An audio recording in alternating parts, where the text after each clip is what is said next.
that being said, let's tag in old Franz over here. I just want to tell you guys the story of the smoked out delivery, because God Almighty, it was terrible. But I might have to adjust some volumes here on the fly, but it should be okay, hopefully. So let's do that. Hey Fresno, what do?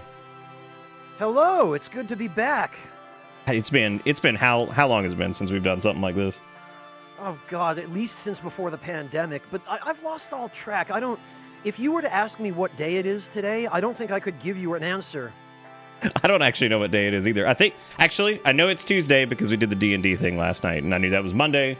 I'm on top of it this time. But typically, I'm right there with you. Right there with you for sure. Okay, well at least you have a point of reference. That makes one of us. Yeah, you gotta have some kind of you have to have some kind of baseline, or else you're in huge trouble.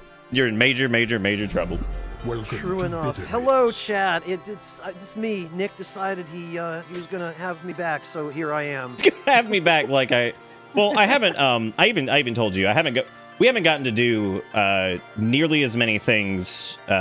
This is all of us with our general friend group. None of us really have, and that's mostly my fault. And then we all just, I don't know. I miss doing stuff together. So like I said, I'm gonna be probably reaching out to folks here over the next week or so and trying to do more things. And I figured the Souls-a-thon might be a good way to do that, to where we can all at least hang out for a bit. Even though I know some folks have really busy schedules. I know you've got stuff going on and everything like that. So it's good to try to get together and do stuff.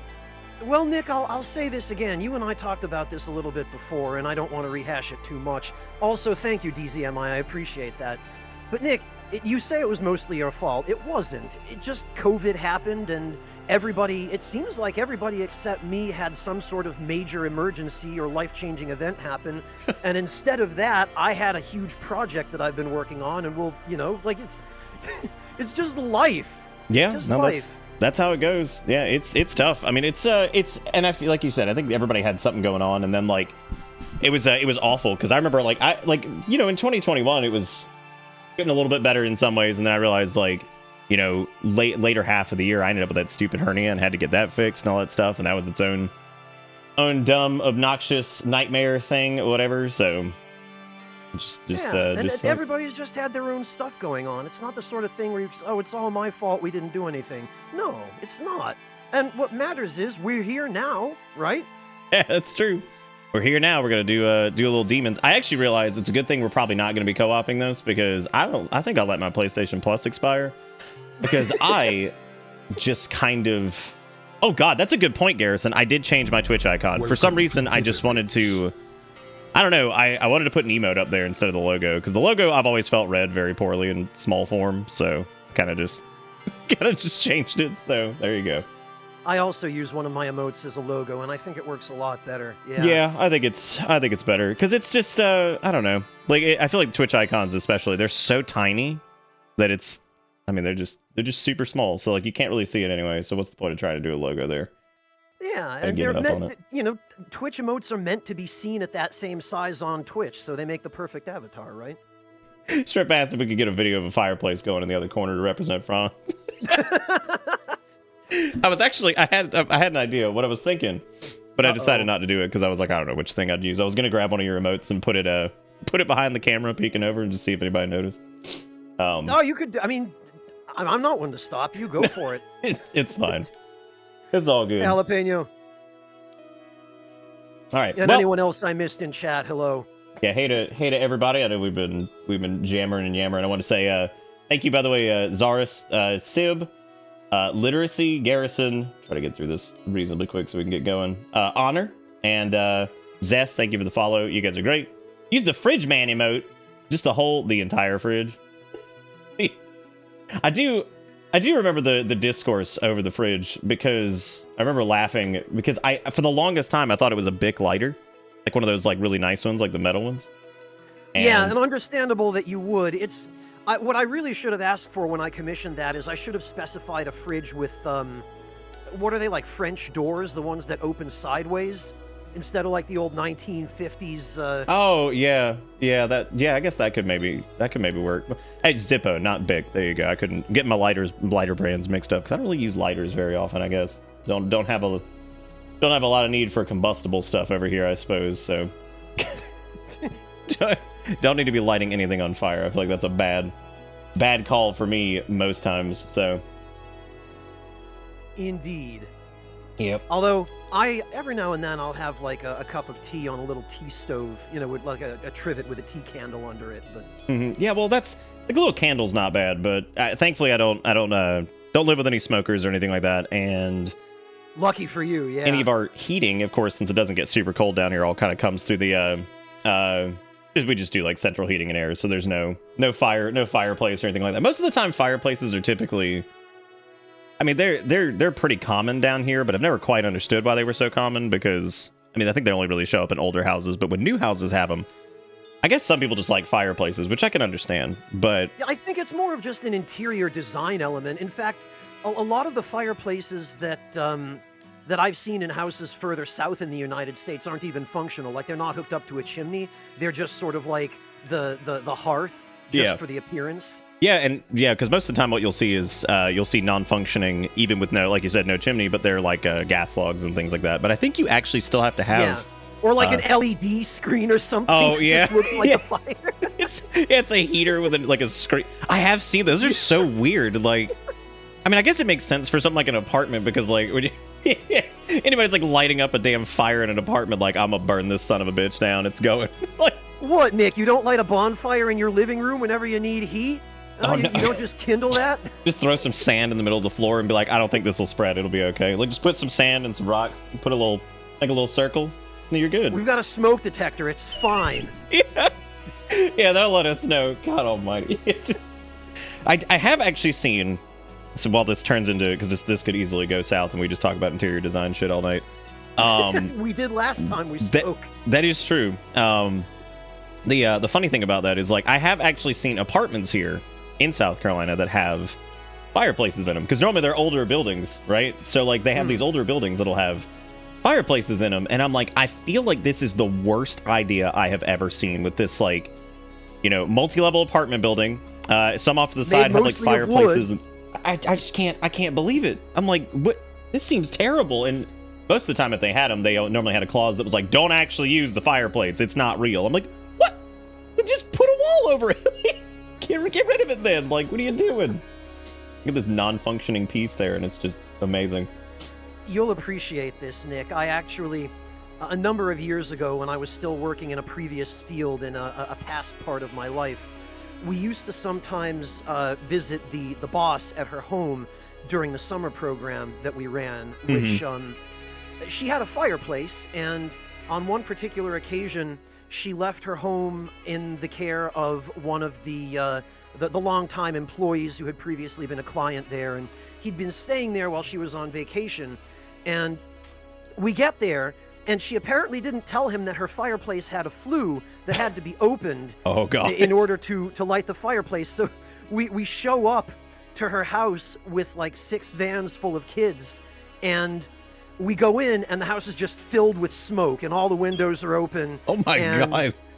This poor guy who's been house sitting for her and taking care of her dogs and her horses and her chickens and goodness knows what other animals she had. He's sitting there with this panicked look on his face. He's like, I didn't know you had to pull a little lever to open the flue. Oh my God. That's like so how long had he been using the fire, like, in there? Was he using it like every day?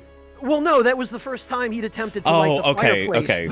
God, I thought like he had just been doing it, and I'm like, oh, that is irreversible damage to that house. No, we chanced to get there about 10 minutes after he'd lit a fire, not knowing that the flue was closed, and he had to open it manually because it's an older house. Right. God, that is so... That's insane. I can't believe that. Like, that is absolutely nuts. Yeah, so that just... When you describe people trying to light fireplaces that weren't real indoors, it immediately made me think of that, because I've sort of witnessed the aftermath of something like that, and it's not pretty.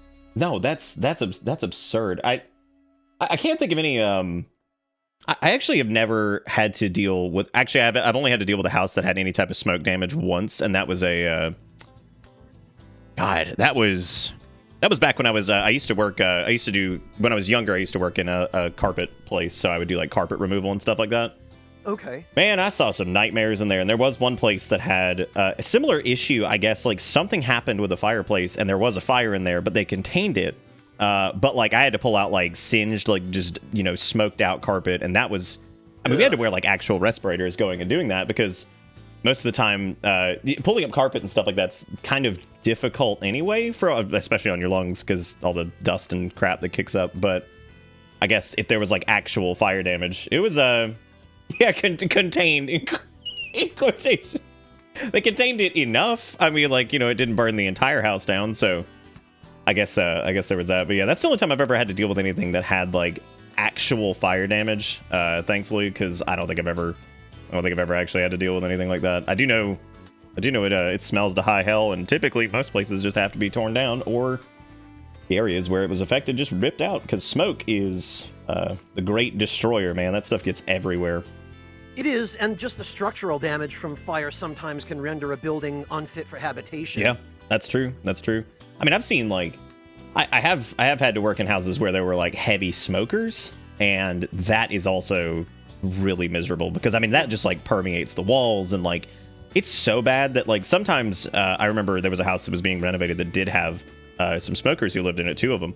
They smoked so much in that house that there was a, like, the studs behind, like, the drywall even, like, reeked of smoke, which it's amazing, like, how just destructive all that stuff is. I mean, it's wild, like, how disastrous that is for, like, any type of home, or really any dwelling at all, or anything like that. It's pretty nuts.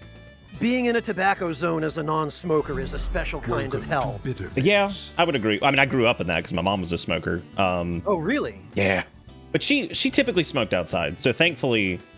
I don't know, like, that's which is good, you know. That's thank God that thank God she mostly smoked outside. But that was also I guess that was also the 80s when she was pregnant with me, so I don't think she smoked while she was pregnant with me, though. I think we definitely knew the dangers of smoking while pregnant at that point. But well, yeah, and I mean, you turned out okay, so yeah, I mean, we assume.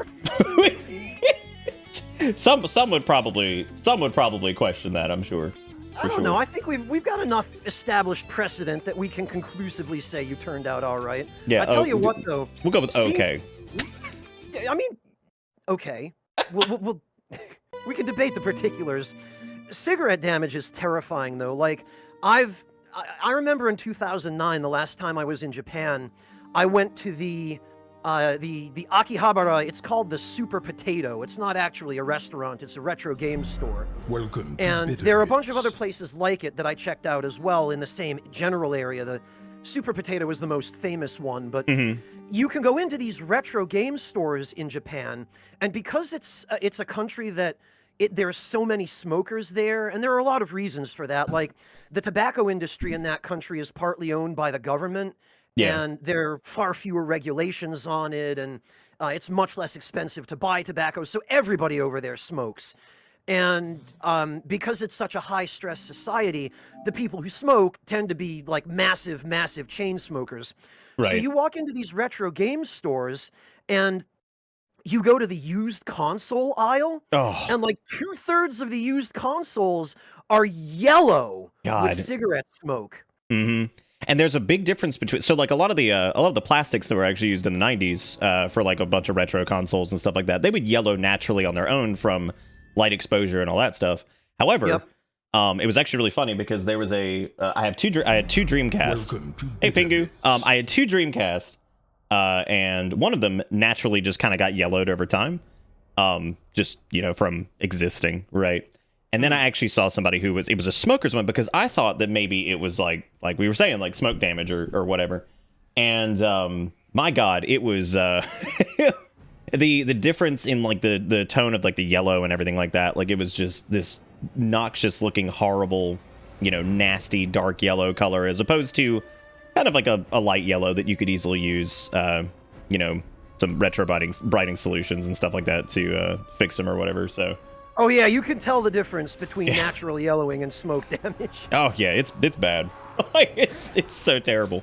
And even when we moved into this house, there was the people who lived here before were not heavy smokers, but they were smokers enough that, like, when I was going through and painting, I had to do a layer of kills before I would actually do the regular coat, just because like if you got close enough to the wood and the drywall and stuff, I mean it would smell like smoke still, or like kind of like just a stale, like musty smell, right? So like I had to use that to kill some of that odor, because it was just terrible. And I know that's something that people who work in construction and things like that, who do renovations, have to deal with all the time. So it's pretty nuts.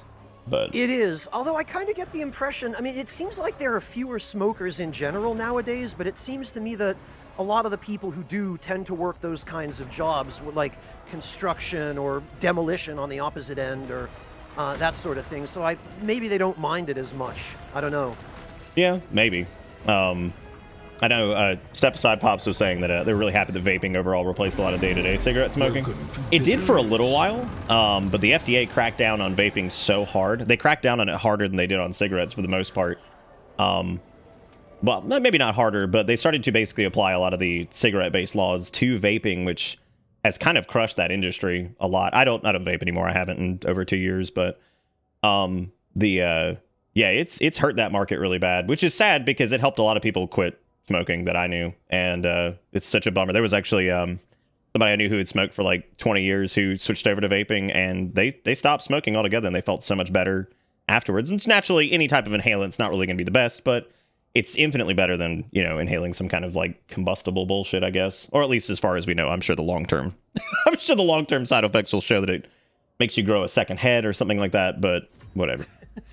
You know, we don't. At this point, it's whatever. So pick your radioactive spider powers, basically. Yeah, I mean, I feel like we don't really have.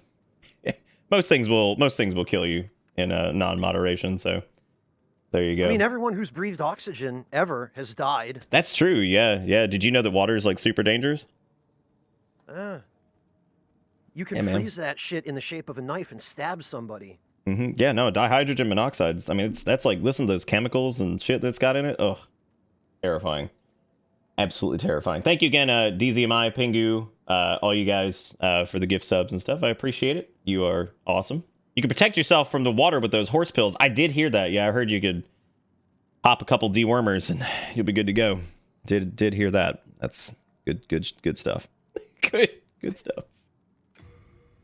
Need to. I noticed a lot of games have a lot of like different like audio mix settings and stuff now, which is nice for like the dynamic range and all that, which is really cool. So one thing I will say about this remake, it's that they, whatever else you can say about the default graphical settings, the fact that they give you as many options as they do for adjustment is one of the saving graces of this remake. Oh, definitely. Yeah, which, well, I'm sure we'll talk about it as we go on, because we were talking about the when we were catching up the other night, we were talking a bit about the I haven't played this in over. We were talking actually initially about our PS5s, because I remember saying, I think you have a PS5. Did you want to do Demon Souls? And then we talked, and it was like, well, we could just come hang out or whatever if you want. So you don't have to worry about. Let me scrape the 3 layers of dust off my PS5 that's been sitting there not getting used since last November, or the November before. Yeah. I mean, because I thought about it, and I've played some PS4 games on it, which has been nice. The only things I've really played on PS5, we did DMC5 again, which we had already done before. I did Returnal a little bit, and we had Demon Souls. God, what else? I think that was we did the Tony Hawk remake, which was actually pretty good. We did that too. That was pretty fun. Noticing one of those is a port and 2 of those were remakes. I just realized that. That's not great.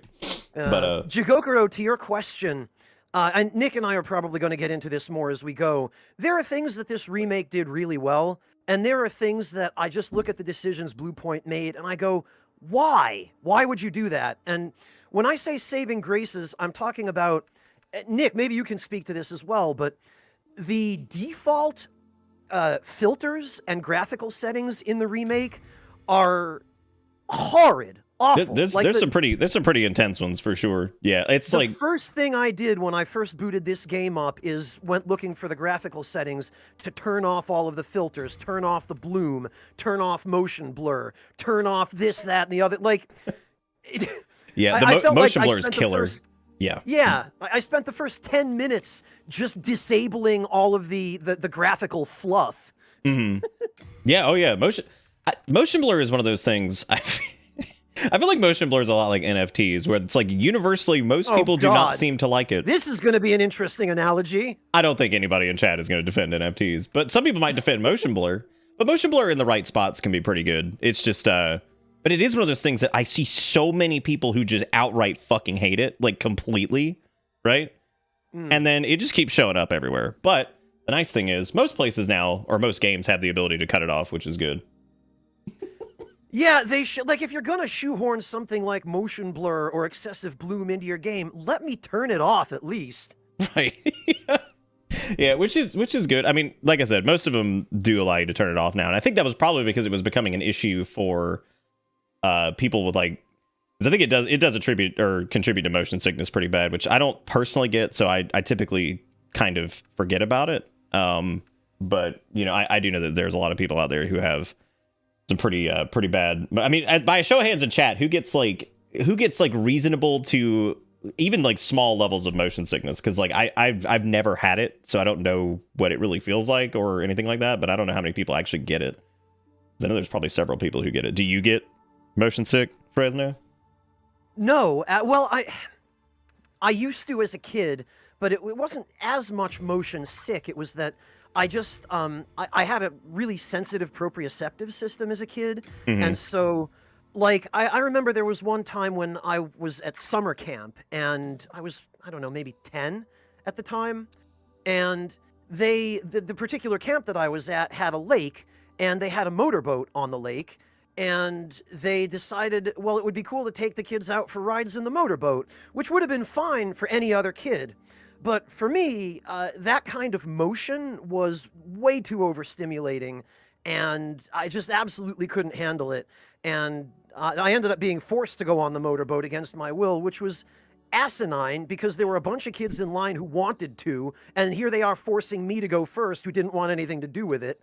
But it's, in my case, it wasn't so much motion sickness as just, oh God, this is overwhelming. I can't parse where I am in space. Help.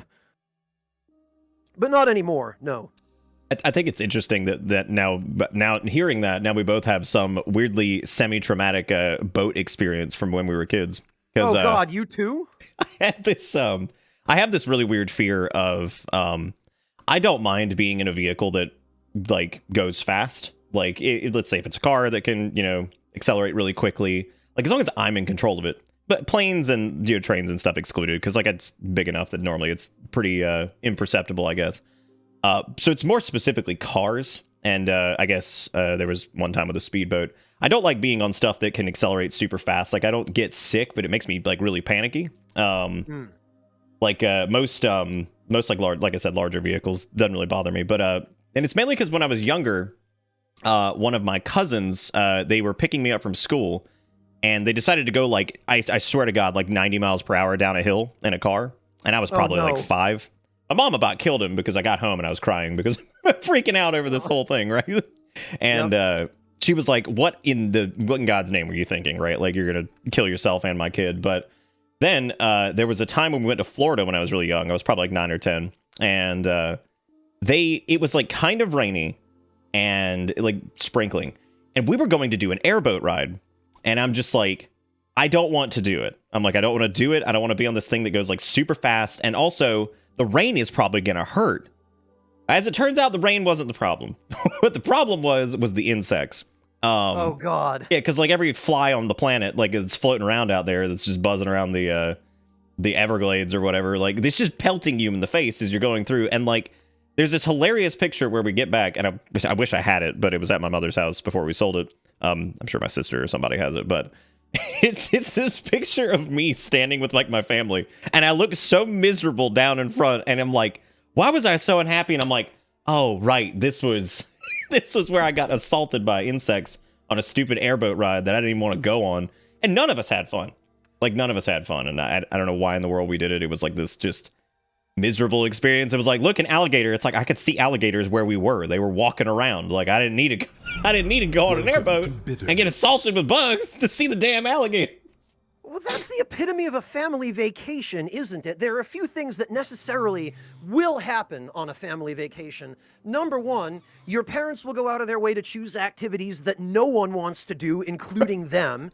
Number Yep. two, you'll go do those activities and they'll go even worse than you expected.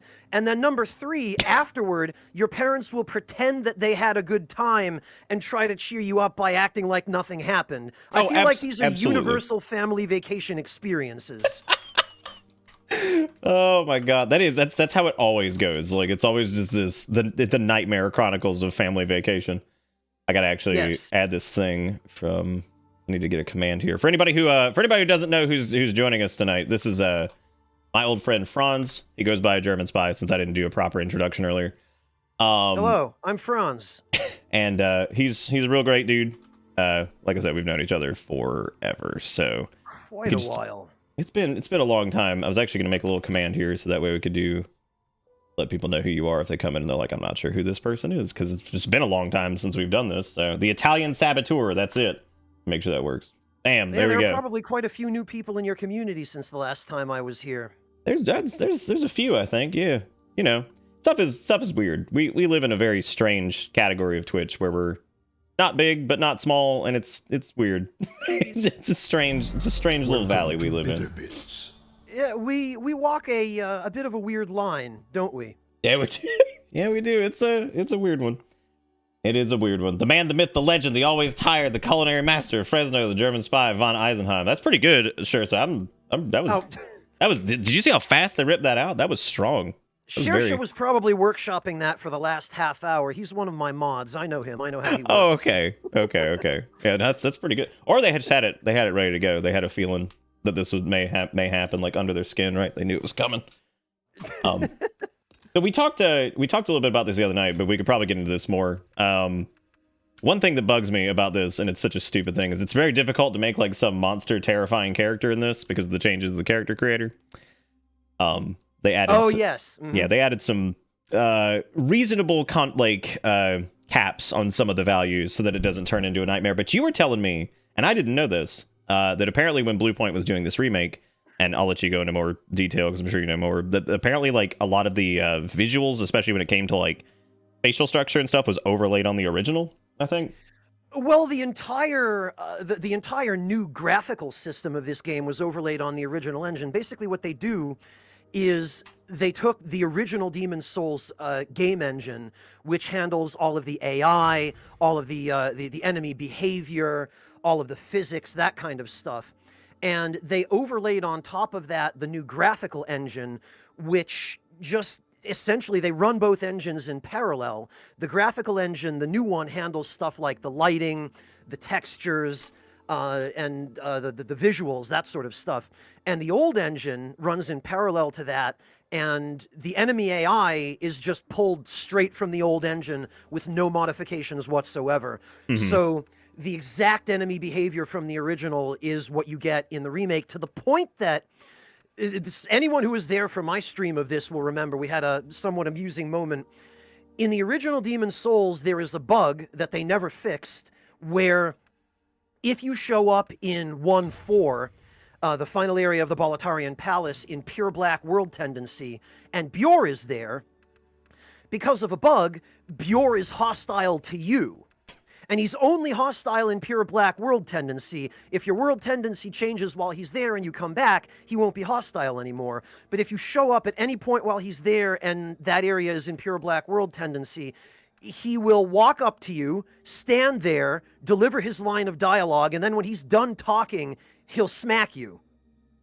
And I ran into that same bug in the remake. How excited were you when you ran across that?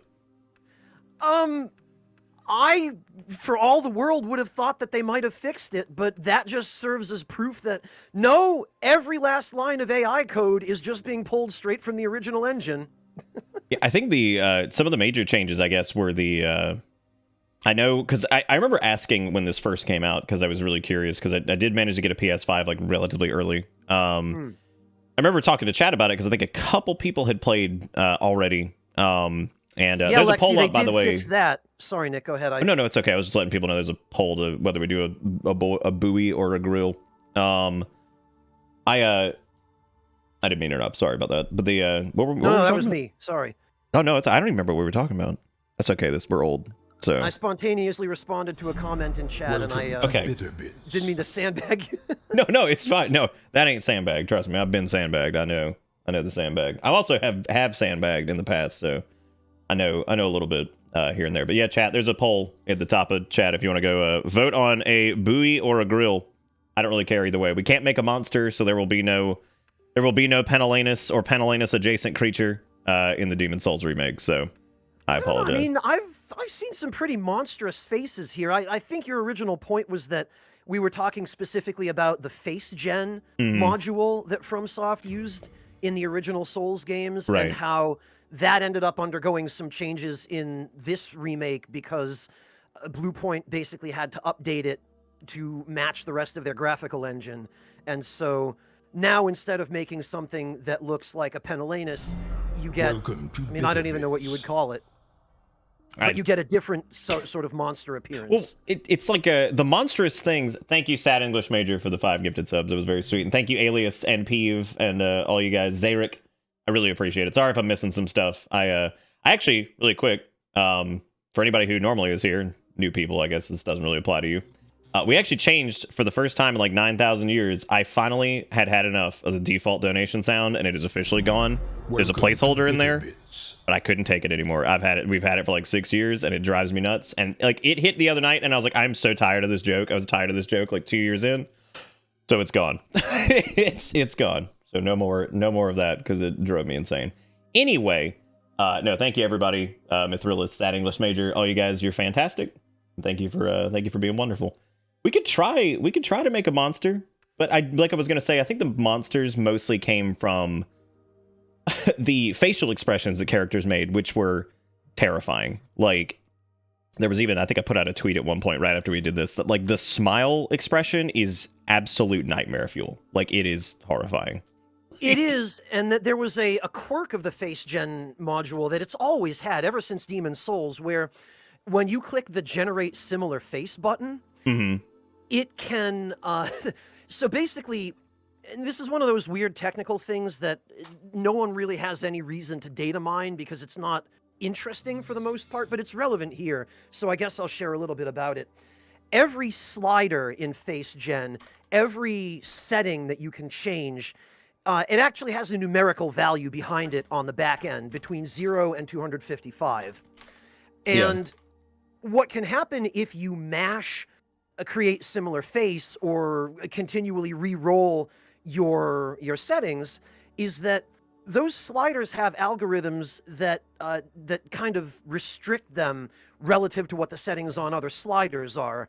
And if you mash similar face, you can bypass those restrictions and you can push those sliders out to their extreme values, which in some cases, if you do that, they can end up at values where they're not simultaneously meant to be able to achieve. And so you end up with changes to the character's face bones that result in like a 12-inch nose or a face that looks like it was run over by a steamroller, and you know, stuff that's not supposed to be achievable with the algorithmic restrictions. What do you think? What do you think the worst was? Because I think Bloodborne's got it the worst. Like I really do. I think some of the other ones, due to their like lower fidelity, like Dark Souls, I think like the original Dark Souls, I feel like Bloodborne's the worst because it was the farthest along. That and Dark 3, of course. As far as like nightmares, I don't know. Like, well, I mean, you certainly came up with quite a cadre of fiends in Bloodborne, Nick. Credit where it's due. I know I missed the boat because like I remember, I think we did Pentelanus and we did Bloodborne together in what, like 2015, 2016 maybe. It was a fair while ago. It was a long time that sounds ago. About right. And that was a hoot, and it was really stupid. I obviously missed the boat because I should have just started making a series where I just make nightmares in every game I possibly could. But I believe somebody else did that around the same time, so unfortunately, you know, missed the boat on that one, so, which is unfortunate. So we'll live. I forgot there was something else I was gonna say, and now I can't remember what it was. Looks like Grill won, by the way, so I guess we'll sit with this. I think you can save presets because we can certainly try to make a nightmare. I just don't know I believe you can save presets in the remake. Yeah, there's a setting somewhere in here. Yeah, we can. Here, we'll back out of this and we will do a save. Let's see what we can. Let's see if we can pump something out. I mean, we're gonna keep it as like grill, quote unquote. But I just want to see, because like if you randomize enough, I wonder if we can get some stuff to start pushing and then kind of go from there. Well, you can start with a female character and then there's an actual masculinity femininity slider that you can just set to one end or the other. There is. Yes. Let's just start cranking some stuff up here. Did you notice that it seems like the audio and it's on. It's just very quiet. We talked about this actually when we did we talked about this when we did it initially, but so some of the music stuff in this, and I'm curious as to your opinion on this, because I personally had not a huge problem with it, because it naturally doesn't ruin my life or anything like that, but that's already strong with that skin tone alone. She's looking like Shrek. A little bit. But yeah, just because I think like the sliders don't have quite the depth that they would before, it's a little bit more difficult to do this. Anyway, so some of the music is really good. I actually think that some of the remastered tracks are fantastic.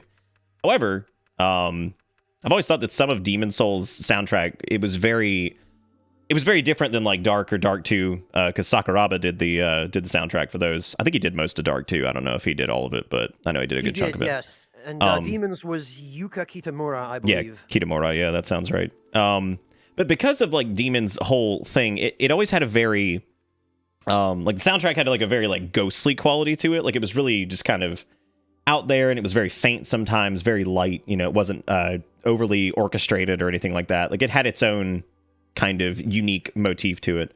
And I feel like when we went through this, I noticed that it was kind of it got a bit more I don't know, it got a bit more orchestrated, and I think like stuff like the Tower Knights theme, the character creation music, which isn't even a character creation music's not even on the official soundtrack, if I remember correctly, like the old official soundtrack. I don't think it was. No, I think somebody had to extract it from the game. Yeah, because I can't remember what the actual name of it. It's something Souls or whatever. I can't remember what it's called, but maybe it's not. Doesn't matter. Anyway, the point is, some of the tracks got changed, and we'll hear some of them here. Like the Adjudicators was one that was really notable, because the original has like this very kind of, I mean, almost like out of key weirdness, very just otherworldly, awkward quality to it, right? And there's this very particular discordant trumpet riff at the beginning of that theme. Yes. Where, yeah, and it's very like, it's disconcerting. It has like a very odd feel to it. Like it just feels kind of like it's just awkward. It's an awkward thing to hear, right? Like it gives you like that kind of discomfort, kind of what you'd hear in like maybe a horror movie or something like that. So when that got changed, I was like, oh shoot, that's like one of the best tracks in the game, because you roll down the stairs and you see this giant like fat nightmare thing with a bird on its head, and like that alone is a very strange visual. So, once you get there and you see that, and then the strange, like you said, the weird trumpet and everything going off, and you're like, oh god, this is disturbing. Like this is so weird. But naturally some of that got changed, and I do feel like it some of the soundtrack bits kind of hurt the delivery of some aspects of the game. But and keep in mind, all I'm saying with this is I don't hate it. I actually like the Demon Souls remake for the most part. I just feel like there are parts of it, and we'll see it as we go through it, we'll talk more about it, but that don't quite land the original feeling. There's a reason for that, and it's a very particular reason, which is, and this kind of came out during the PR for this version of the game when Bluepoint released the first screenshot of the Flame Lurker. You remember that, where they changed his original design into basically just a generic World of Warcraft demon? Oh, yeah, I remember that.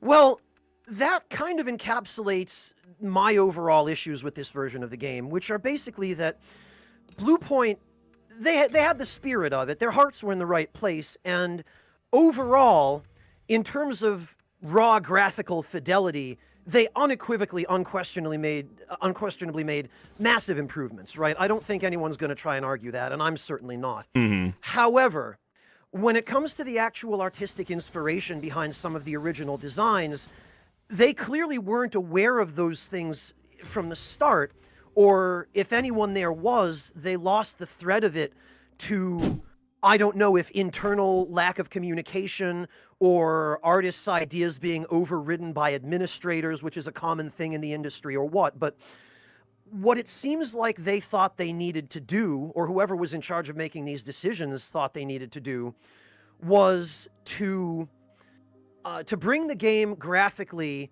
up to par with other games like it of the modern era. Well, what does that mean? It means, to them apparently, it meant just drawing upon a lot of those same generic designs from the modern era that you see in other games, like Raid Shadow Legends, or, again, World of Warcraft, or I don't know, any of the games where it's generic swords and sorcery and the demons all look the same. It's a big humanoid with bull horns and it's red and it's covered in fire. It's just, they were not aware, clearly, of what made some of Demon Souls' original designs, like the original Flame Lurker, unique, where original Flame... And this is... I'm using this as an example because it's one people will probably be most familiar with, because it was all over social media for a while, where original Flame Lurker is very much an asymmetrical creature. You know, his face looks like he lost a long series of pub fights in Ireland, and has the scars and bruises to show for it. Like... Right. It wasn't just a generic humanoid design. It was like there was something messed up about it and something disconcerting. Like you could look at his face and go, "Oh shit, what happened to him?" Where, you know, it kind of gave you the impression there was something more going on. Whereas the design that they released on social media was just, "Oh, okay, that's something that I probably fought last week in that raid in World of Warcraft or in Final Fantasy XIV." You know? Yeah. No, that makes sense. I just fucked up one of my own emotes. How do you feel about that? Oh, whoops. Yeah. Well, no, I originally wanted to call Bitter Tears Bitter Cry, but then because like in my head it's always that, but Bitter Tears is, you know, there's a pun in there that's fun, so I made it that. That's big. It's big out. It sounds like Franz speaks from own experience. Well, on what particularly? I have lots of experience. The man does. He has a plethora of knowledge. I am a fake streamer. Yeah, there's no hope. We're gonna have to skip out on the monster because yeah, there's just not enough. There's not enough push in any direction to really make anything lopsided enough to look ridiculous. Now, granted, you could just make like some demon orc creature, but then you just look like baby's first D&D character or something. So like, I'm not. Whatever. It was worth a try. Well, yeah. Question is, Good what are we effort. gonna name this character? We could oh, you know what I'm gonna do? I'm gonna let chat name the character. That's what we're gonna do. We're gonna make them do it. We're gonna make them work for it. Also, thank you, Jacob Kuro, for the $2. Alias with the 350 says new placeholder sound. Want to hear it? It's just the original little jingle. And Dustin with the $2.07. Thank you guys. Thank you guys for being great. So let's type in demon if you want to name the character, because I'm gonna let you guys name it this time because I'm always having to name it. So I'm gonna put it on chat. Type in demon if you want to name it. Call me out, why don't you, Suestown? Jeez. Let me guess. That message is already gone. Was it about the fact that we're still on character creation? Are you sure you didn't catch a glimpse at it before it scrolled out of chat? No, I did already moved because I looked over and I saw like a hair of a word and it was like, you know, it's a Franz blank. And I'm like, hang on. Okay, yeah. I was like, is it because we've been sitting here yakking at the character creation screen? I just have that effect on people. Let me roll back up. I want to see what it actually was. I can't control it. Yep. And the best part is, it didn't really have anything to do with the character creator. We haven't done anything spectacular. We've just been talking about weird faces and interior design. So, you know, there you go. To Asgala, your question, no, I don't have any experience with pub fights in Ireland, but I did have my shirt set on fire at a beer garden once by a drunk girl waving a cigarette around. Do you have gasoline on your shirt? No, I was just apparently wearing a really flammable shirt. How long was the cigarette on your shirt? Well, no, it just brushed me, and it didn't full-blown set my shirt on fire, but it burned a hole in my shirt that continued gradually expanding. Okay. And so I had to, you know, I had to take an ice cube out of my glass of water and slap it on my arm. I'm over here thinking that like they brushed aside you and like somehow your sleeve just immediately burst into flames and you're just flapping around. No, it wasn't quite that bad, although it might have gotten that bad if I had just sat there going, oh, hey, there's a gradually expanding, smoldering hole in my right sleeve. Jesus Christ. Also, if you guys have come in late, this will be up on YouTube, by the way, after this, just so people who missed it can go catch it. There's the link to it if you want to go catch it after the fact. Normally, if I ever do anything with old Fresno or Eli or Dragon or whoever, normally it'll make its way over there. So if anybody needs to go, if you want to catch it after the fact, that's where you can see it. Now it's going to follow me around for the rest of my career. Yeah, if you end up watching this on YouTube after the fact, make sure you say, "We followed you, Franz. You screwed up. Look at what you've done." Story of my life. We're gonna roll the name. Let's see what gift. Because normally I'm over here trying to name these disasters, and this one's not really a disaster. But so we're gonna make the name a disaster, and I'm gonna give it a chat, and that person's gonna be Faulkner. Congratulations, you got it. What are you naming this thing? You're on it. Oh boy. Oh boy. Nick burning a hole. How come it turned into me burning the hole? I didn't do that. I didn't do that. Oh no! Now it's my fault. Already. Now it's my fault. Your shirt got caught on fire. The lore is just writing itself at this point. I somehow went back in time. You're in a beer garden. Like Dark Souls 3. I'm a stand up. That's a. I hate you. Stand up. That's pretty good. That's like a. It's like a clean version of like Ligma. I kind of get down on that, right? I'm in. I'm in for stand up. What's the point of stand up? You got to give. Okay, so since you named it, give me a little bit of back like lore on stand up. All right. By channeling the power of souls.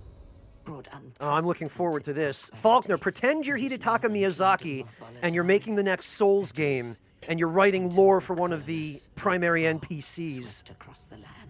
Nick, back when he chain-smoked Marlboro Red 100s, threw a beer on Franz in a drunk rage and then flicked a cigarette at him. Franz's shirt immediately burst into flames, nearly killing him on the spot. The awkward exchange in a beer garden like 15 years ago. You know what bothers me about that is that I say 15. Like this lore. Well, I say 15 years ago, and it hurts because like that seems like some extreme crazy amount. But the problem is that's getting more and more relevant that it could have actually been 15 years ago. So it's getting closer and closer to 15 years ago that we've known each other. So I couldn't believe that when we said that the other because. We met, it was maybe like a year and a half or two after you had started your YouTube channel. You had actually, I think, just done Legend of Mana. And oh god, it was that early? It was Legend of Mana, and it was also like Demon Souls. I think you had done that. And I messaged you, because I had just started a YouTube channel as well, and I was like, hey, do you want to hang out sometime? You seem like a cool dude. You know, we can hang out and chat or whatever. And then we did, and we did a couple things together, and the rest was history. Now, the painful part of that was that was at the end of 2013, beginning of 2014, which is like unbelievable to think that was what, 8 years ago, I guess. So maybe 9. I can't do math at the moment, but time flies. It does. Yeah, I guess not 8, but 7. No, it's 2020. God, I keep thinking it's 2020. I'm just gonna leave the math to the rest of you who are actually decent at math. Well, it's not so much the math, it's the crushing reality of what year it is. Because like there's times where you're like, oh, 1980 was 20 years ago, right? Like that's what I think. I think like 88 was like maybe like 20 something years ago, and it's not. It's not. It's not at all. It's funny how our sense of the passage of time can be so different from the actual passage of time. Yeah, that's pretty bad. Wait, what about Flannis O'Fanagan? Oh, Flannis O'Fanagan was the name of our character from Sword and Shield because it was, over in that region. So I just gave it an accurate name to the region, Flannis O'Fanagan.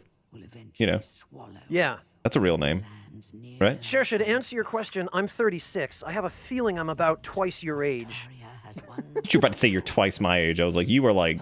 No, not you, Nick. You're a little younger than me, but not anywhere half. Yeah, you're 4 years old. Actually, I think you're 3 years older. Next, my birthday's in March, so I'll be 33 this year. Okay. Okay, yeah. Stream's over, everybody. Thanks for coming. The crushing reality. See you later. Yeah, we've done it. I don't even know what we've done other than just... We've done it. We did it, everybody. I'm actually going to skip the Journey to the Nexus, because last time I did it, I was like, I don't know why I do this every time.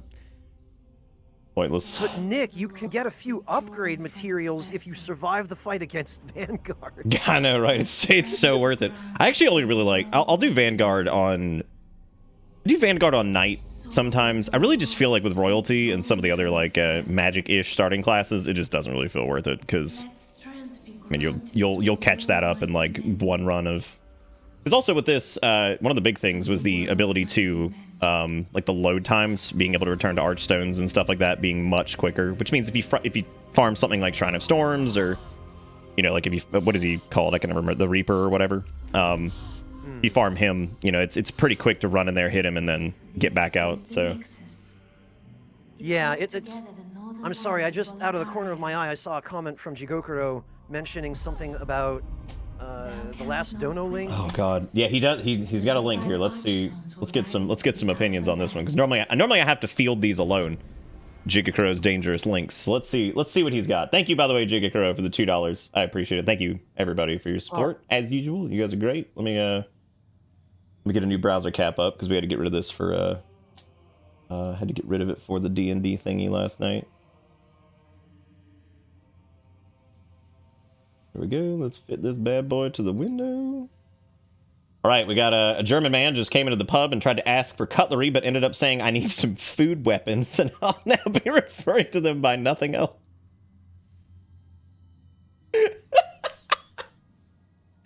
I need some food weapons.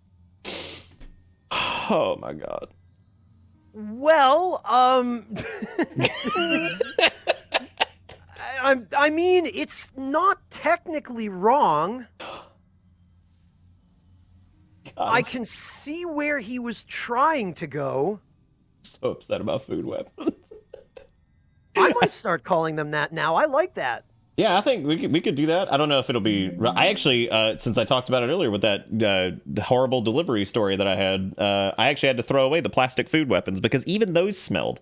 So I had to get rid of that too. I mean, basically the whole thing had to be thrown out, and I was like, y'all gonna need to refund this or something like that. Like this is terrible. Ugh. Terrible food destroyers. My heart goes out to you, Nick. Like there is no worse feeling, or there are few worse feelings in the world than paying good money for takeout, waiting for 45 minutes to an hour in anticipation of said takeout, having said takeout arrive at your doorstep, and finding the delivery driver has eaten half of it on the way over, or like, what happened to you. I have never had that happen. I've heard of it happening.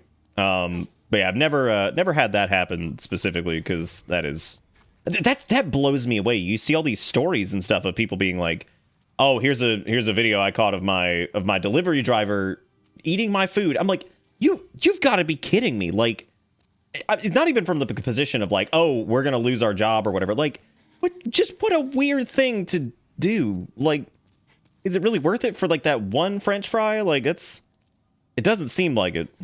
It doesn't seem worth it. I don't know. This is really strange. It doesn't, but I think it's a symptom of a bigger problem with just the food service industry and people not treating their employees properly and employees getting, working a 14, 16-hour shift at minimum wage and being starving and thinking, well, this guy won't miss 3 French fries. It's still a shitty thing, but it's a whole other discussion. Well, that's the strange thing, too, is like... I think it actually, so it's interesting because you're talking about them being affiliated with the restaurant. I think in a lot of cases, the delivery drivers who are affiliated with restaurants tend to not be as bad. I've noticed, and not really bad, I should say, but I guess because there is some like semblance of accountability. They tend to not do weird stuff as often, it seems. It seems like this is mostly coming from like the third-party delivery stuff like DoorDash and things like that, where they have just these odd interactions where I guess it's because I can't imagine what it is. I mean, because you drive around, you go pick up food and stuff like that. It's been a while since I've looked around the Nexus here because we didn't spend a lot of time poking around last time when we did this, but there's not much to see now. You'll have to make a little more progress before people start showing up here. Veggie said, I've only had pizza delivered, but hanging out with friends, we always had a designated drunk driver so we could hit up drive-thrus. Yeah, it's normally a good idea to have a designated driver for specifically for drive-thrus, which I appreciate. God, that is so crazy. So nuts. A designated drunk driver. That's an interesting concept. Designated drunk driver. Well, no, they're No, they're not a designated drunk driver. I think All right, listen, 3 of us are sober, but we need somebody to drive. How about you, Steve? Right, No, I'm a great driver. Okay, you're on. I get what Veggie's trying to say. I just love that it's like designated drunk driver. It's like, yeah. That's how I understood it when I first read it. I did a double take. No, that's what it says. I've had pizza delivered, but hanging out with friends, we always had a designated drunk driver so we could drive. Okay, that's what I thought was No, intended. you're absolutely right. That was 100% what it said, which is great. Okay, I thought maybe I was misreading it or that something was going over my head, but it was exactly what it said on the can, I guess. I should have just told people we were going to just podcast this up, because that's probably what it's going to end up being, because I'm having I'm having the hardest time focusing. Why do you think I'm not on the controller? No, I know, because you were like, what did you say? You were just like, I think I'm just going to just hang out, which I was thinking while you said that, I was like, yeah, that's probably a good idea, because I know how this normally goes. We end up talking about all kinds of like random nonsense. This is a lesson we have learned before. Yes. Yeah, oh yeah, we've been down this road plenty of times. Oh my god, designated drunk driver. Like, I get it, but it's so funny. Like, just that's where I don't know. I guess maybe you could throw a comma in there. That might fix that. No, because it's a designated, like a drunk driver in the sense of like driving the drunks around, not the person who is the designated drunk to drive. God. Oh dear, Quasar, that is pretty flagrant. Oh god, what happened? Delivery person. Quasar says, last time a delivery person borked my order, legit just stopped like 3 houses away from me, canceled my order delivery and ate the food, then left an empty bag on my doorstep. I've never wanted to beat someone senseless in my life. What? Quasar, you have the craziest stuff happen to you. Quasar's normally got some pretty wild stories. I can't imagine Quasar, that happening. Where the hell do you live? Like what? I mean, not specifically, but what part of the world? Well, Quasar's in the States, which I mean, we know that. I don't know if he wants to share exactly where he is, but that is pretty wild, though. That's a ton of that's a mess all across the board, basically. California, okay.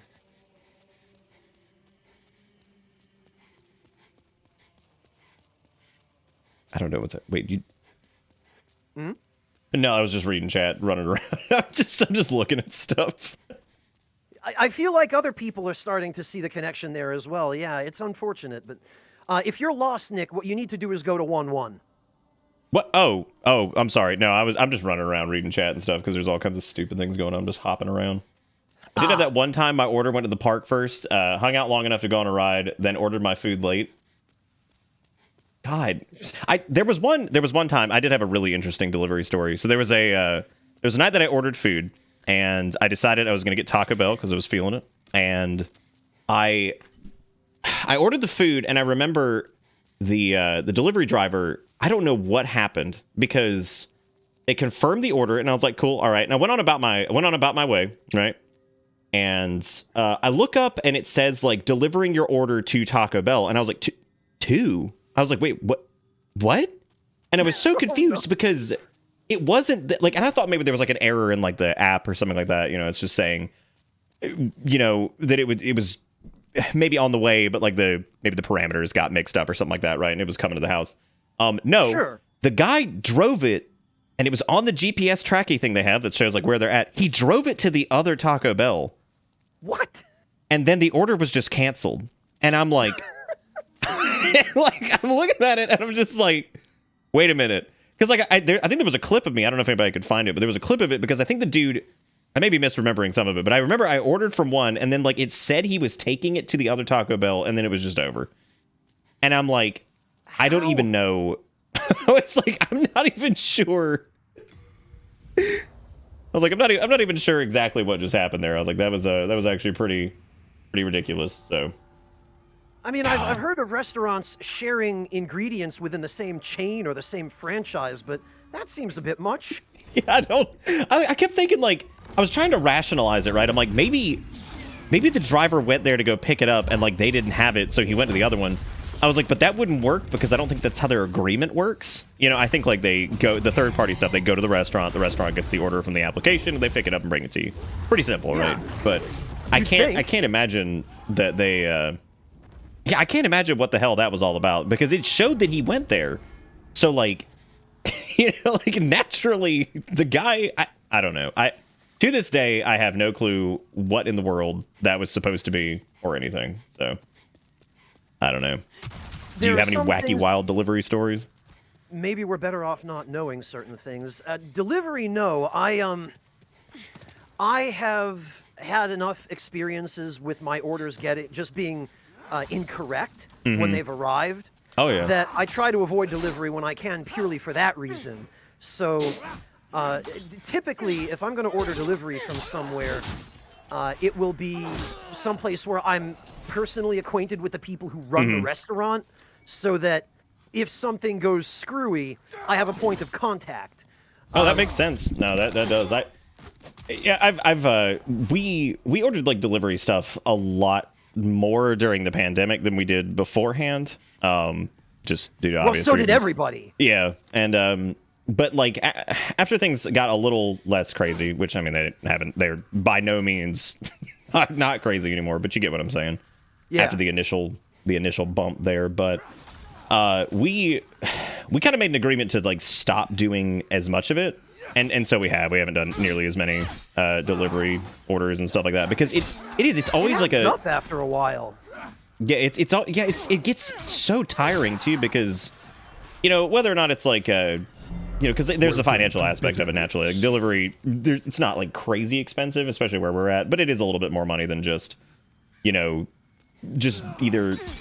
going and getting some ingredients yourself or going to pick it up at the restaurant, right? But yeah, no, it's just so many times things were wrong and crazy because especially when you get a third party involved. Then there's like this, like I said earlier, there's like a lack of accountability type thing, because they're effectively just picking stuff up. So then it gets really confusing if there is a problem and all that. It's just a big pain in the butt. I can't stand doing it. So there are definitely still a lot of unresolved logistical issues with third-party delivery for sure.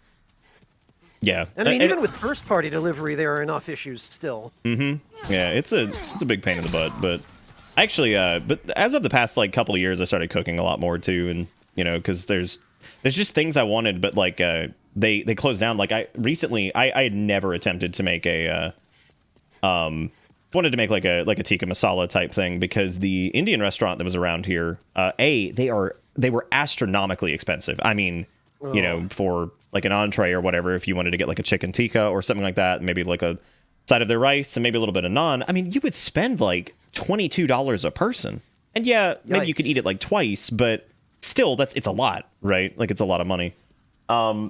So I sat down and I think they actually closed up during the pandemic, which was really sad because they were nice, but they were just so expensive that I couldn't order from them very often because I'm not going to spend $40 on dinner.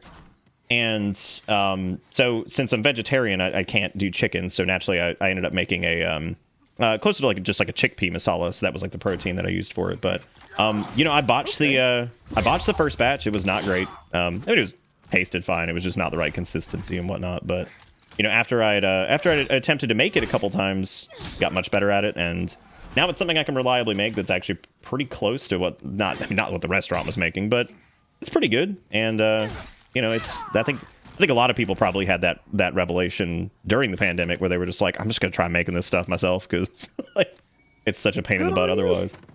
I'm really proud of you, Nick. That's awesome. I'm glad to hear that. This is.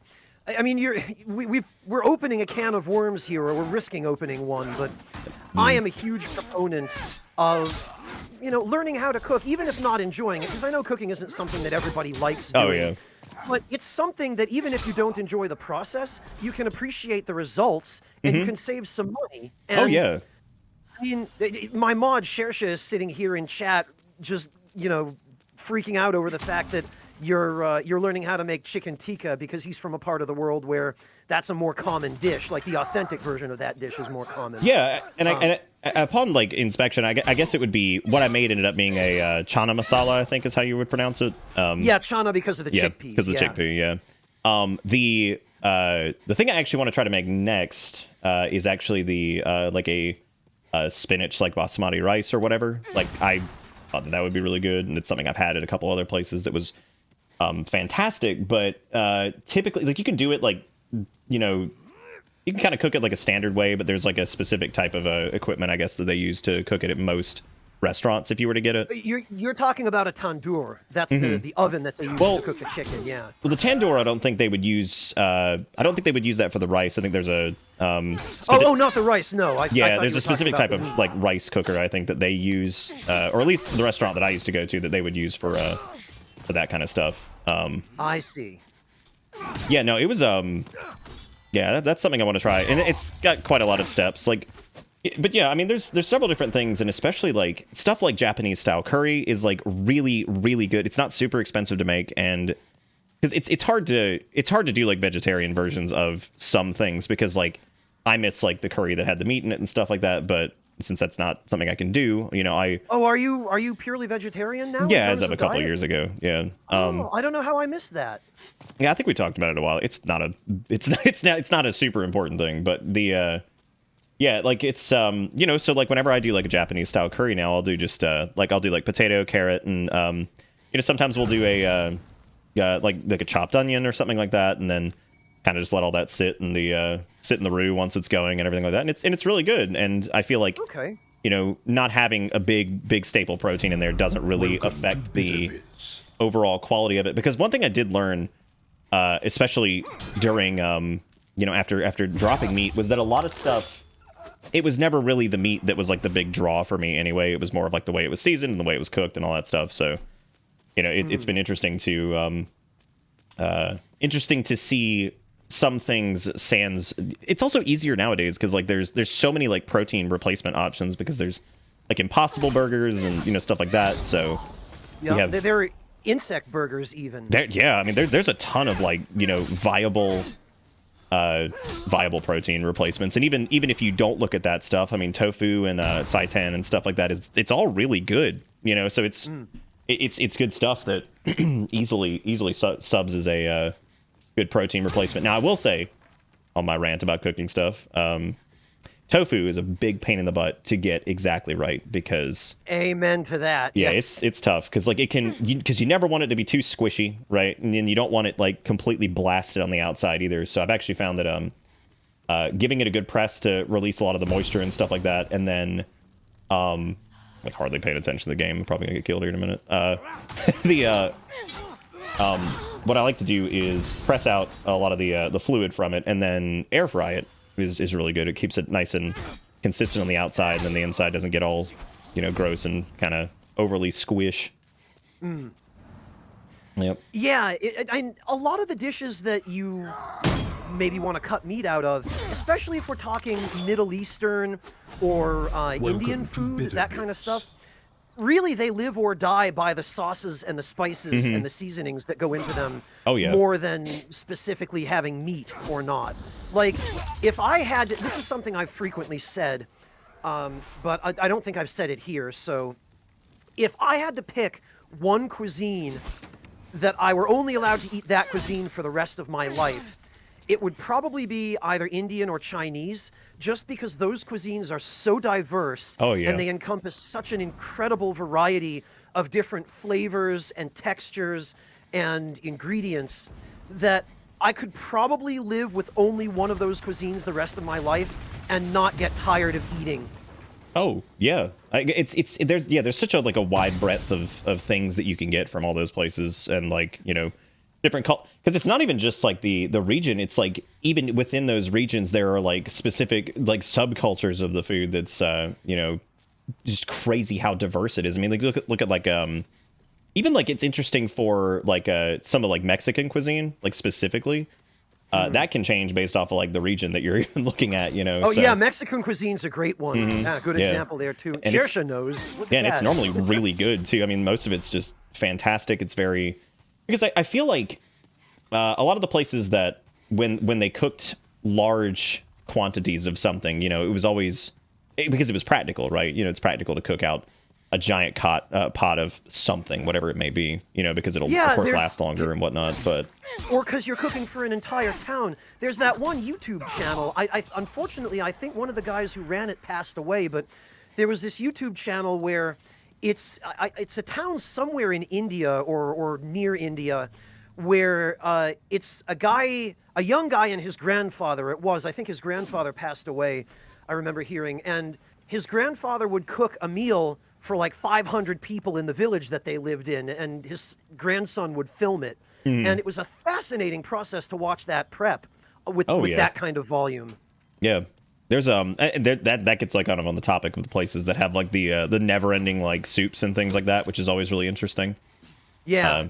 You know, it's always, especially like as a Westerner, you can take a look at some of that stuff and you can be like, that doesn't seem very like sanitary. But the idea behind it is that it's never really, even though you could say it's like a, you know, effectively a never-ending, you know, cocktail of whatever it is they're cooking. The big difference there is that normally those places churn through the entire pot. Typically, it'll be like a restaurant or something like that. You're going to burn through the entire pot anyway.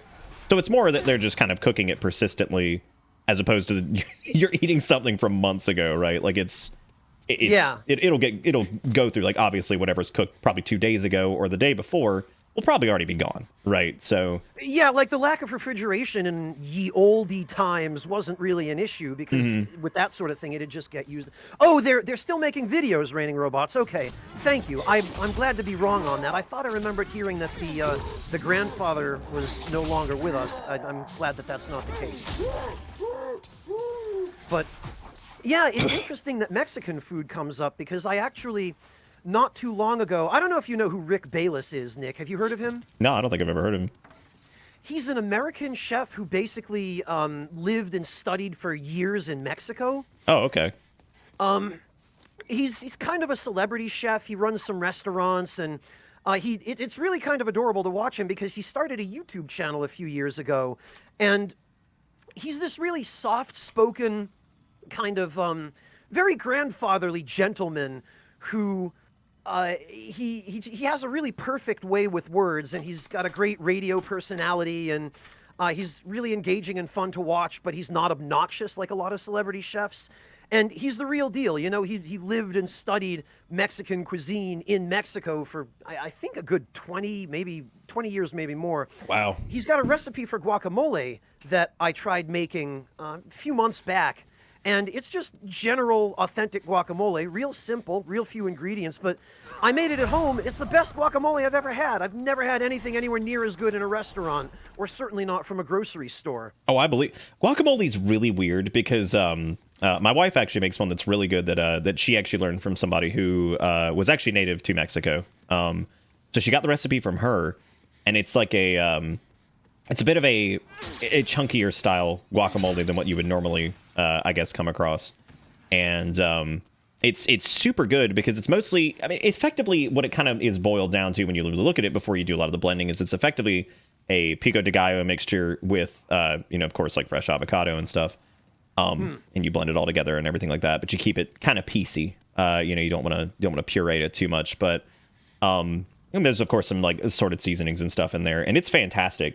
You can't really get that. It's so weird to me, because even if you get a guacamole that's not, that doesn't maybe have preservatives or anything like that from a grocery store, it always has like a very particular taste to it, which is really strange, and it makes me not like store-bought guacamole. And I was never the biggest avocado fan. Like, it was not something that I was, super into growing up, but I definitely became more partial to it as time went on. So it's just really cool how, like, it's strange how, like, just a simple recipe or like a minor change to something can really make it feel like it's a much more, I don't know, robust experience or whatever. So, and how your individual experiences can shape your preferences for food, right? Like, one of the problems with store-bought guacamole is that it often contains things it's not supposed to contain.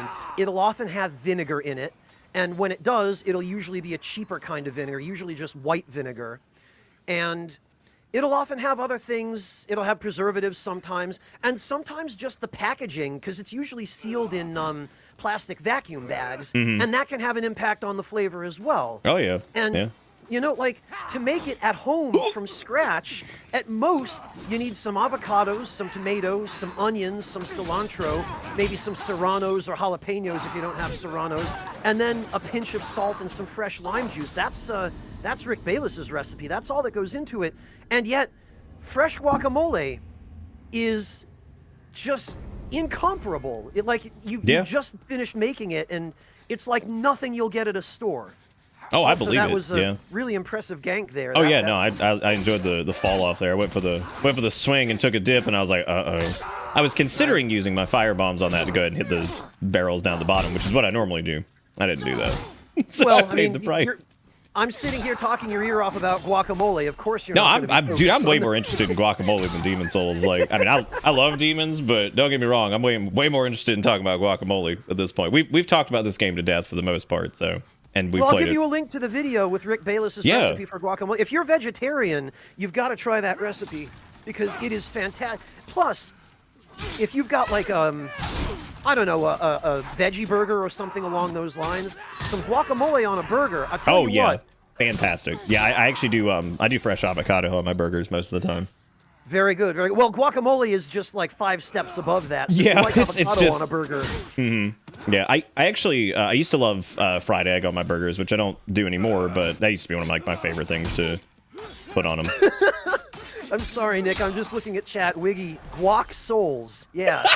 You know, honestly, with how many Souls clones there are, with how popular this franchise is now, there's probably a game on Steam called Guac Souls. I wouldn't. Oh, I'm sure some indie dev out there is working on it as a joke somewhere. Mm-hmm. Yeah. It's on somebody's hard drive in development right now. They're working on it right now. There are so many of them. Like, it's ridiculous because it used to be that, you know, there was only a couple here and there. We saw like what was the name of one of the first big ones? Was it Lords of the Fallen, I think?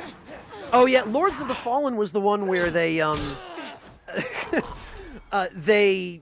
they approached Marcus actually to ask him. Bandai Namco approached him to ask him to do a promo from it for it, and they even sent him one of the like a plastic full-size model of the protagonist's weapon, I think. Wow. I mean, I guess that would make sense. Bandai Namco was really desperate for a slice of that pie. Well, they kind of, well, I suppose they ended up with like the full slice, really. I mean, they kind of have, because we're talking about Bandai Namco, right? Yeah. Yeah, I mean, they ended up with producer rights on most of the games. So I think the only one was Bloodborne that they didn't have, right? Or Demons too, I suppose. Bloodborne, Demons, and Sekiro they didn't have. Not that Sekiro is really part of the Souls series, but yeah, it's really not. I actually I don't know what your opinions on it are, but like I couldn't get through Sekiro when I first played it, and it just didn't. I don't know, like there was just something about it that didn't really like not sit well because it's a good game. I don't know, it just wasn't quite as entertaining as I thought it would be. It's a different experience. It's far more linear than Souls, for one thing. There's far less freedom in terms of how you set up your character because you're basically you're given a dexterity build to play the game with, is what it boils down to, right? Right. You know, you're using one weapon all the time, and everything else is just sub-weapons that are not their own play style. Whereas in a mainline Souls game, every weapon class, at the very least, is a slightly different play style of its own. You know, straight swords are a different play style than large swords, or a different play style than fists, and, you know, but Sekiro was not really meant to be a Souls game. It wasn't trying to be, and in fact, it was trying to get away from the Souls formula so that they could do something more like Tenchu, was really what they were going for, was a Tenchu love letter. Well, we talked about Neo the other night, too, about how it was compared to Souls a lot, which was interesting, because I remember when I first played the first Neo, which, again, wasn't the biggest fan of it, but I could see why people liked it. You know, it felt more like Ninja Gaiden with some RPG stuff going on, right? And, yeah. But I think it was important for FromSoft to be able to do that, because, you know, Miyazaki has gone on record in interviews many times saying, I really would like to not make Souls games anymore, but I am 99% certain that he got muscled into at least a 3-game deal with Bandai Namco on Dark Souls, and I'm pretty sure that's the only reason that we ended up with sequels to Dark Souls 1. Do you think so? Like, was that ever something you heard like in like an interview, or is that just something you just think happened? I have some reasons to believe that I'm not entirely at liberty to get into, but let's just say I have some suspicions that was the case, that they got muscled into a 3-game deal. And that's possible, yeah.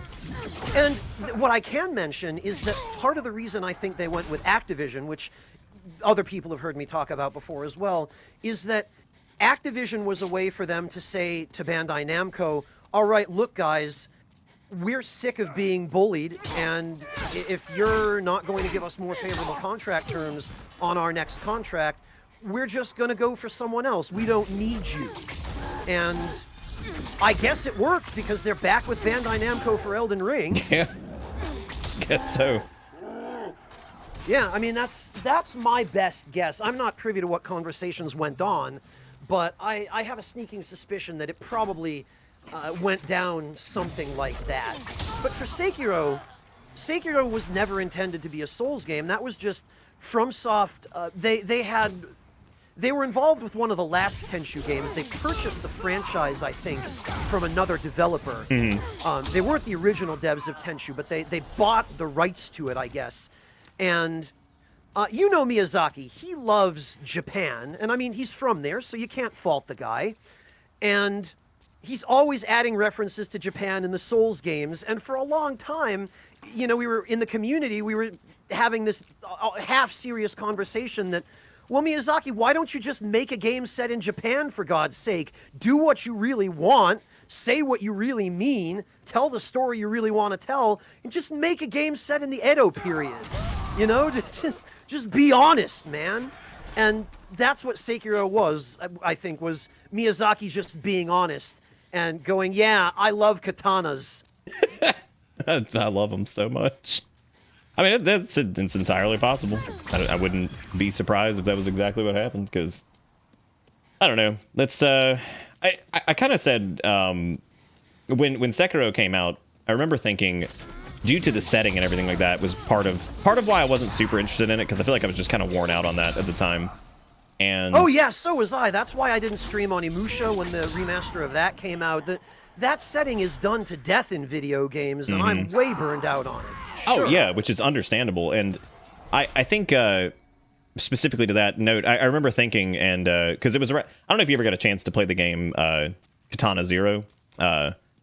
But I haven't, but I know of it. Fantastic, absolutely fantastic indie game. It's got so much style, and the music's wonderful. That's the one where you there's like a time mechanic where you predict where what's going to happen in the end. Yeah, I watched you stream that. Yeah, it was wonderful, and it was one of those games. Really that cool looking game. Yeah, when I played it, it didn't feel like it was going to be one of those games that I would always kind of remember, and as time went on, I like, the more I thought about it, the more impressed I was with it's got a very, very, very unique dialogue system where basically it's got good tactile feedback on like interrupting characters or having a certain response. Like, you know, the text will be coming up on the screen, and if you interrupt, it'll like shatter the text, and you'll say what you're going to say or whatever, and it'll kind of change the outcome of the conversation.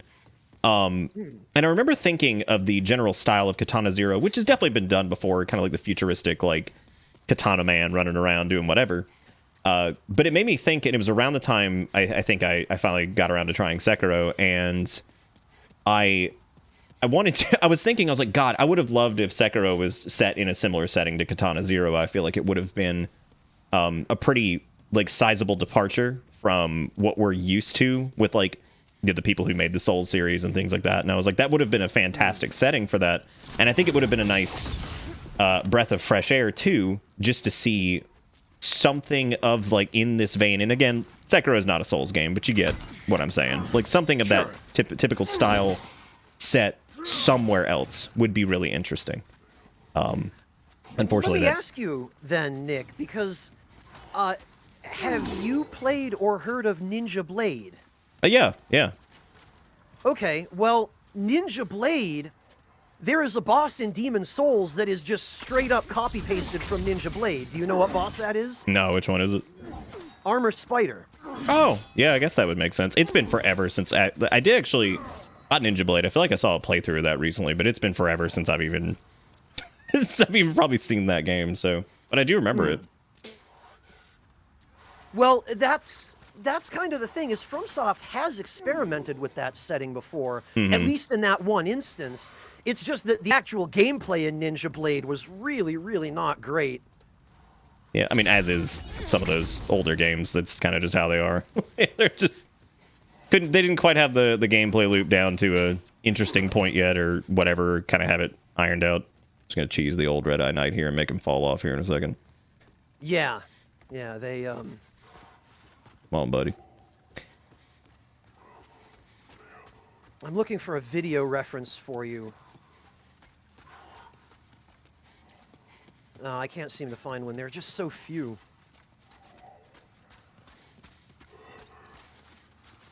Well, anyway, I'm sure you'll find it if you dig around. Maybe somebody in chat will dig it up.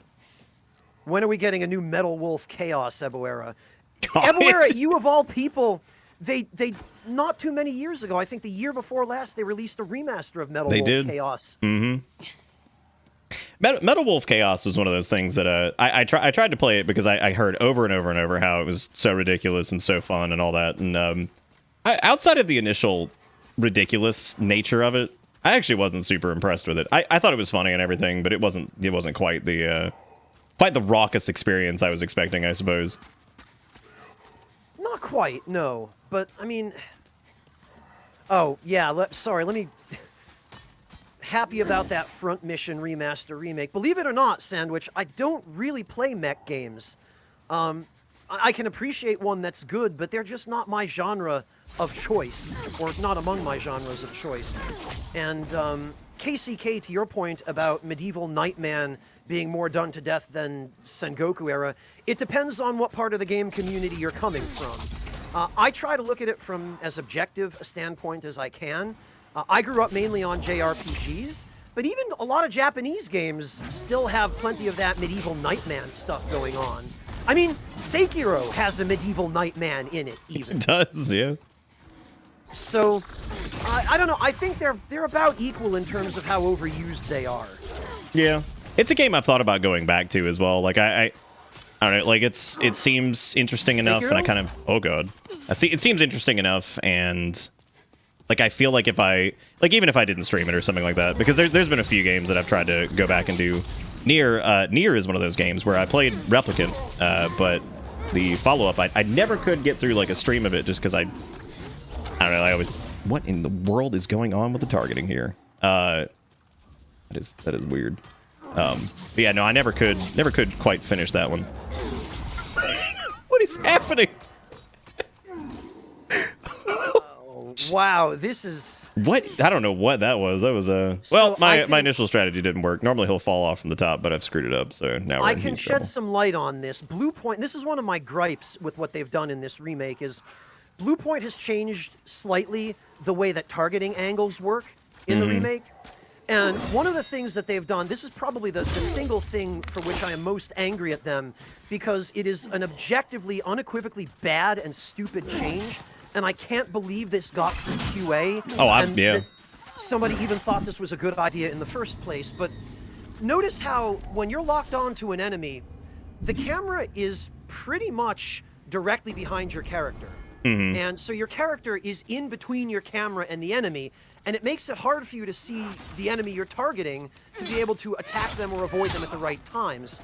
In the original, when you're locked onto an enemy, the camera hovers over your shoulder at about 30 or 35 degrees looking down. So you can see your spacing to an enemy. You can see how far away you are. And you can see when the enemy is attacking and when your openings are to attack yourself, which in the remake is a lot harder to do because your character is obstructing your view of that because the camera angle is right behind you and you can't change it. That's actually... That's interesting that you bring that up, because that's something that I don't think I actually... Well, I may have noticed, but, like, I wouldn't have been able to equate that to anything, just because it's been long enough, I feel like, since I've played the PS3 version, that I wouldn't really notice that, right? Yeah, and a lot of people don't, but it was because I've played thousands of hours of the original, probably 6,000-7,000 hours of the original Demon's Souls. Yeah, you were big into it. Way big, and it was the first thing that jumped out to me the minute I locked onto an enemy within my first 5 minutes of playing this version of the game was, why does the camera angle suck when you're locked on? And I went back and I recorded footage of the original game and the remake to compare them, thinking, am I crazy? Is this my imagination? And it turns out, no, it's not my imagination. I've uploaded that footage to YouTube. It's in the first episode of my playthrough of this game. And the comparison side by side is very noticeable. I wonder why exactly they did that. Like, What if it was just a perspective thing to maybe make the game look better or something like It that? was to make it more cinematic, and they talked about it publicly on social media. And it infuriates me because it's such an ignorant decision that they made in a vacuum, not for a practical purpose, but because they thought they needed to make the game a more cinematic experience when it was never designed to be one. It functioned well because the original camera angle was designed to make battles smooth. It was designed so that it had a purpose. It was it was that way so that you could see what you were doing and what you were locked onto and judge your spacing. They didn't think about that at all when they made the decision to change it in the remake. Their only thought was, lol, gotta make it cinematic. Who cares what effect it actually has on the gameplay? And so my experience on my first playthrough of this game was that it was much more difficult to play locked on, and I struggled to gauge my distance to enemies. I struggled to gauge my attack timing because it was harder to see what I was trying to fight. So I found myself essentially having to play locked off. It made that big a difference to me. I didn't notice that my first go around, and naturally, just since I haven't played in a while, I mean, again, it's going to be a little bit harder to gauge those changes. But I remember and maybe it was an adjustment because we did a similar like kind of royalty start and everything like that. As like a follow-up to the first character we did, which was we went for the meat cleaver and all that other stuff, which is a big pain in the butt if you haven't played in a while to get to that point and, get everything set up for that. But the meat cleaver is a lot of work. Yeah. Yeah, well, especially, it's not too bad if you've played recently, but since I hadn't done anything recently, it was a huge... So I was having a hell of a time at the start of the game because I'm like, God, I'm sitting here using like a bunch of unupgraded weapons, pushing through bosses and stuff, and it was just a huge pain in the butt. But then we had a much easier go around when we did the magic start for the second character, and part of that I'd attribute to just being familiar again, right? Like getting used to everything again, and just maybe some of those minor changes that you were talking about with like target lock-ons and stuff like that.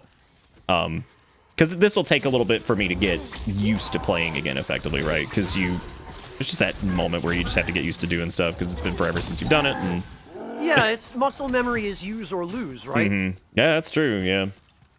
Oh my God, Dark Player, you had... wait, did you tell me you had COVID? I'm glad you're feeling better, but Jesus. Oh, geez, Schlemp, I'm sorry to hear that. Yeah, that's... Also, if I've missed anything in chat, if anybody wants to throw it back in there, you're more than welcome to. I've been focusing on talking to old Fresno and also doing so. If I missed something, I'm sorry.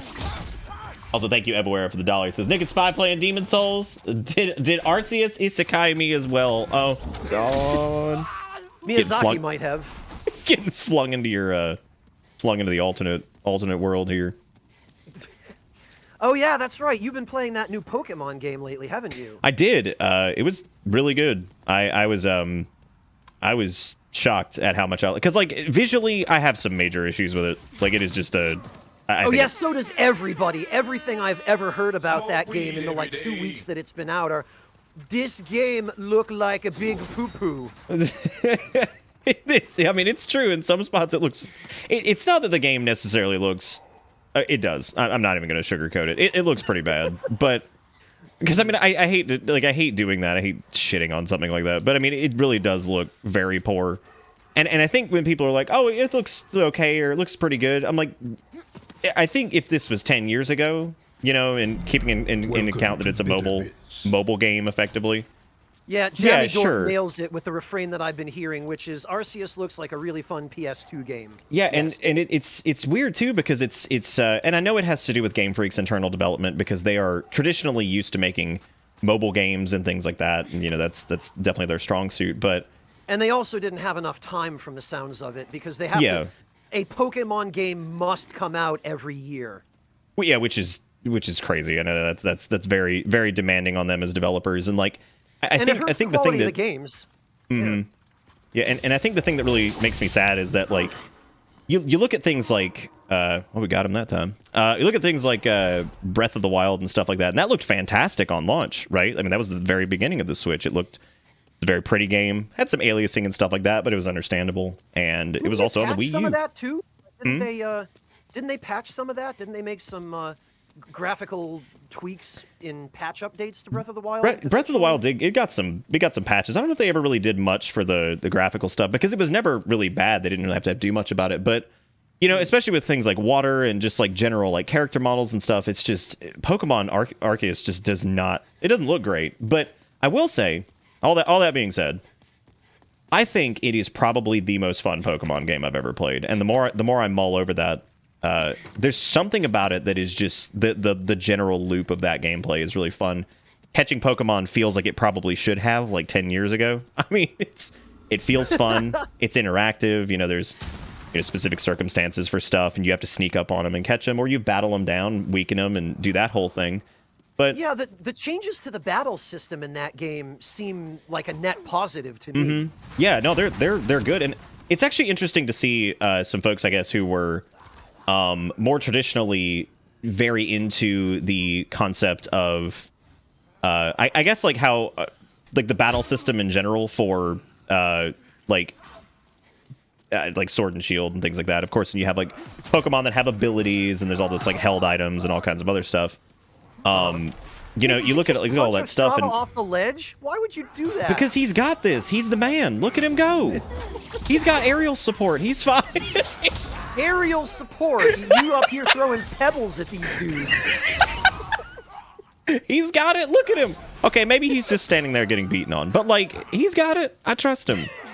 He's okay. Estrava's in there at the deep end of the pool that Nick just shoved him in, drowning. Nick's like, Estrava, fight back! What are you doing? You're making me look bad. He knows how to swim. It's fine. Yeah, it's okay. Hang on a second. Here's the famously bad shot where you called out with the water behind you. Oh yeah, this is awful. So here, check this out. So this was my character. Standing over water, like, look at this weird aliasing around the character because of some, like, I guess they do, like, a layer behind it to give it, like, some kind of, like... Wow! Yeah, they try to probably give it some kind of, like, visual obfuscation or something like that to make it look like you're standing in front of, like, maybe rippled water. This is from the stream. Like, this is not just some stupid image online or whatever. Like, it was so bad in spots, and I'm just like, I can't believe, Skyrim runs on the Switch, like, Breath of the Wild looks fantastic. If you caught the Nintendo thing, you saw images of like Xenoblade 3, which looks...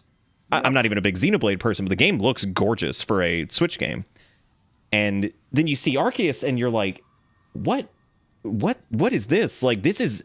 And again, I know it's worth remembering that like Game Freak and the Pokemon Company and Nintendo all have a very... It's not all the same thing, right? Like, it's Nintendo's partnered with the Pokemon Company, and then Game Freak is, and Game Freak technically isn't Nintendo, but... When you look at it, it's really weird because you're thinking to yourself, this is the company that has the second most recognizable mascot in the world. Like, Pikachu's right up there with Mickey Mouse, right? And I don't even... It just blows me away that they could have more money than God, and yet, they're struggling with stuff like that. I'm like, you have to be able to just throw a chunk of money and put out a call that says, hey, we're looking for environmental artists, programmers, character artist, whatever, and we're making a Pokemon game. Can you imagine how many people would want to get in on that? I mean... I can, but the problem is, and you know this just as well as anybody else, it doesn't matter how talented your team is. If you have higher-ups and executives and shareholders who are pushing you for an annual release and who are... insisting that you work miracles on a shoestring and not do enough time. And that really is what it comes down to here, is not talent, it's time. Game Freak definitely is used to making other types of games for systems that are a little bit less powerful even than just the Switch. But given enough time, they could have done something far better than what it looks like they did visuals in definitely, yeah.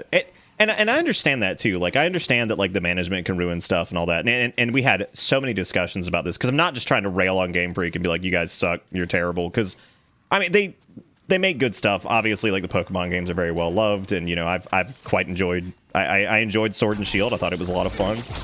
I had problems with it, but it was fun. And I'm also not, me, I'm not like diehard live and breathe Pokemon, but I've played it since I was a kid and I enjoy it. It's fun.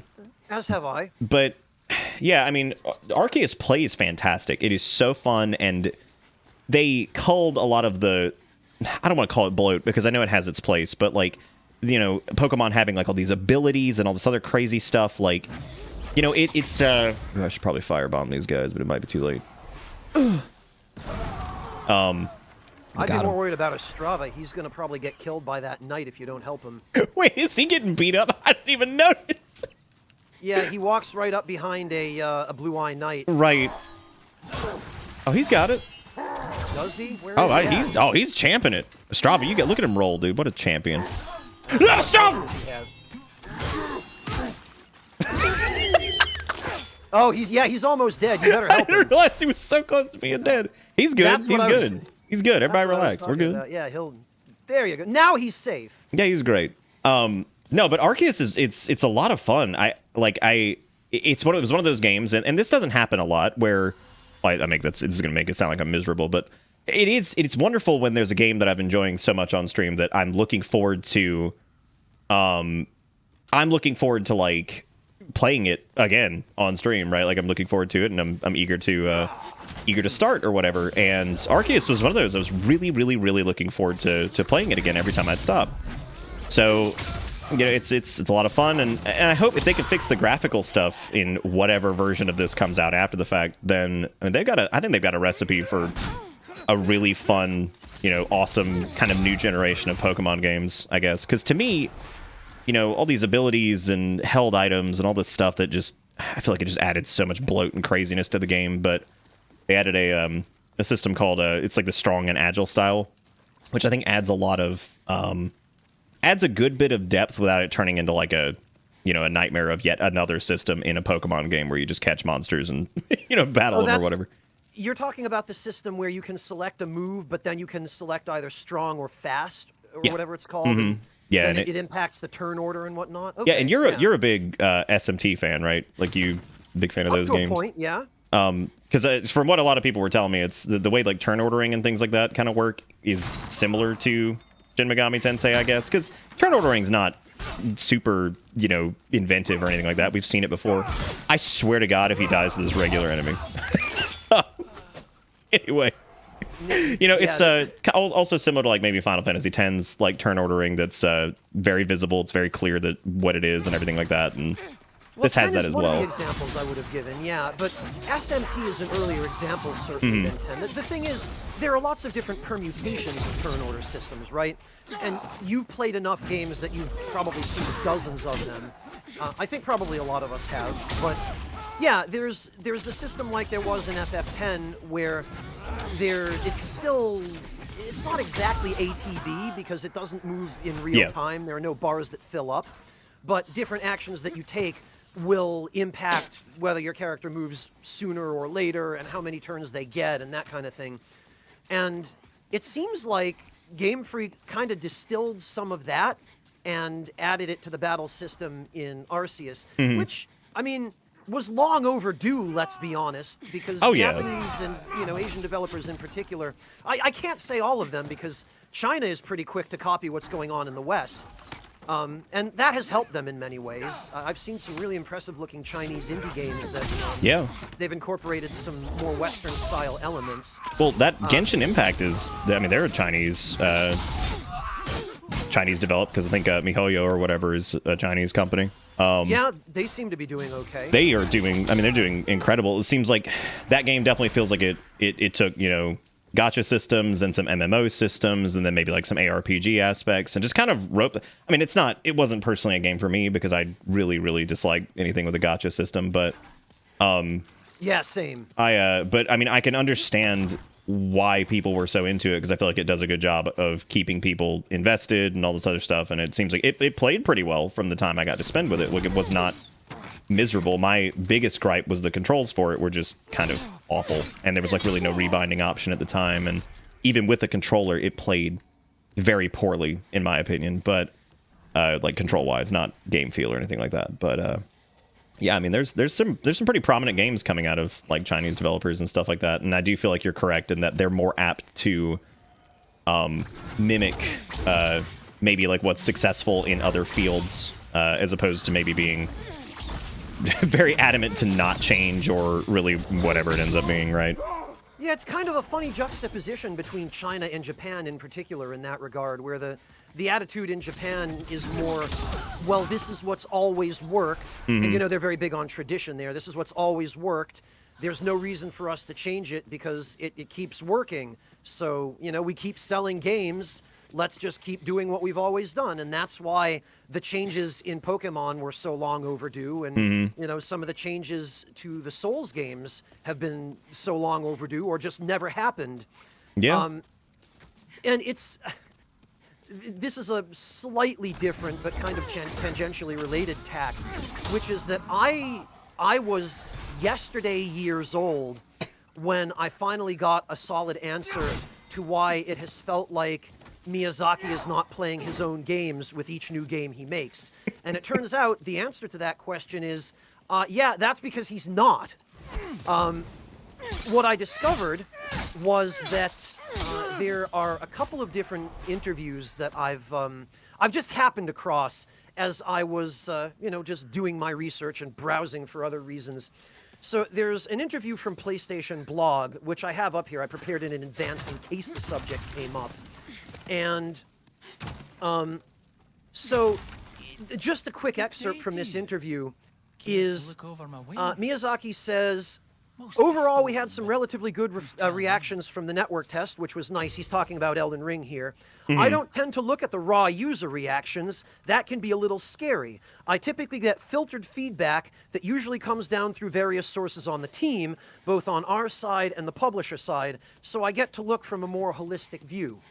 Well, what that sounds like to me is the only feedback he actually gets, and I have an idea of what kind of feedback he's receiving and what it looks like because I've seen it on some of the past projects I've worked on. The user feedback reports from network tests are very, very bare bones. They are very distilled, and they're very bullet point kind of lists. They're not a lot of detail. They're not a lot of specifics. It's just, okay, users had difficulty understanding this icon, or, you know, users had difficulty finding this location, or, you know, whatever it might be.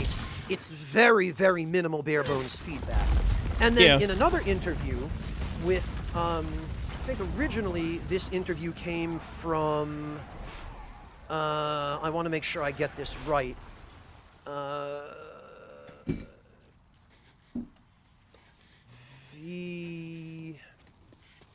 It came from VGC, that's what it was.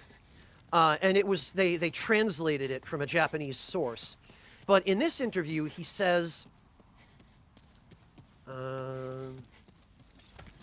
oh, this is an interview where they're talking about how, and this is kind of relevant as well, they're talking about how the quality of the graphics in the Demon's Souls remake inadvertently put a huge amount of pressure on the team that's working on Elden Ring to live up to those expectations. Oh yeah, I do remember that, about reading about that, yeah. I'll put both interviews in chat here for people who are interested so that people can read them themselves. Let me just highlight this. There's the PlayStation Blog one, and here's the VGC one. But in the VGC one, he further says that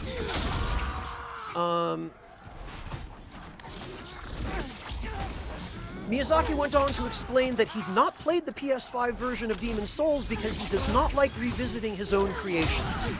And then they quote him, "As you say, I was not directly involved in it, and I haven't actually played the Demon's Souls remake. But this is because I just don't enjoy playing the games that I've made in the past," he explained. "It brings up a lot of old emotions, a lot of old memories, and this gets a little bit overwhelming, and it doesn't feel like playing anymore. So I have not played the Demon's Souls remake, but I'm very glad to see it get this fresh look, these brand new current-gen graphics." Now, I sympathize with him.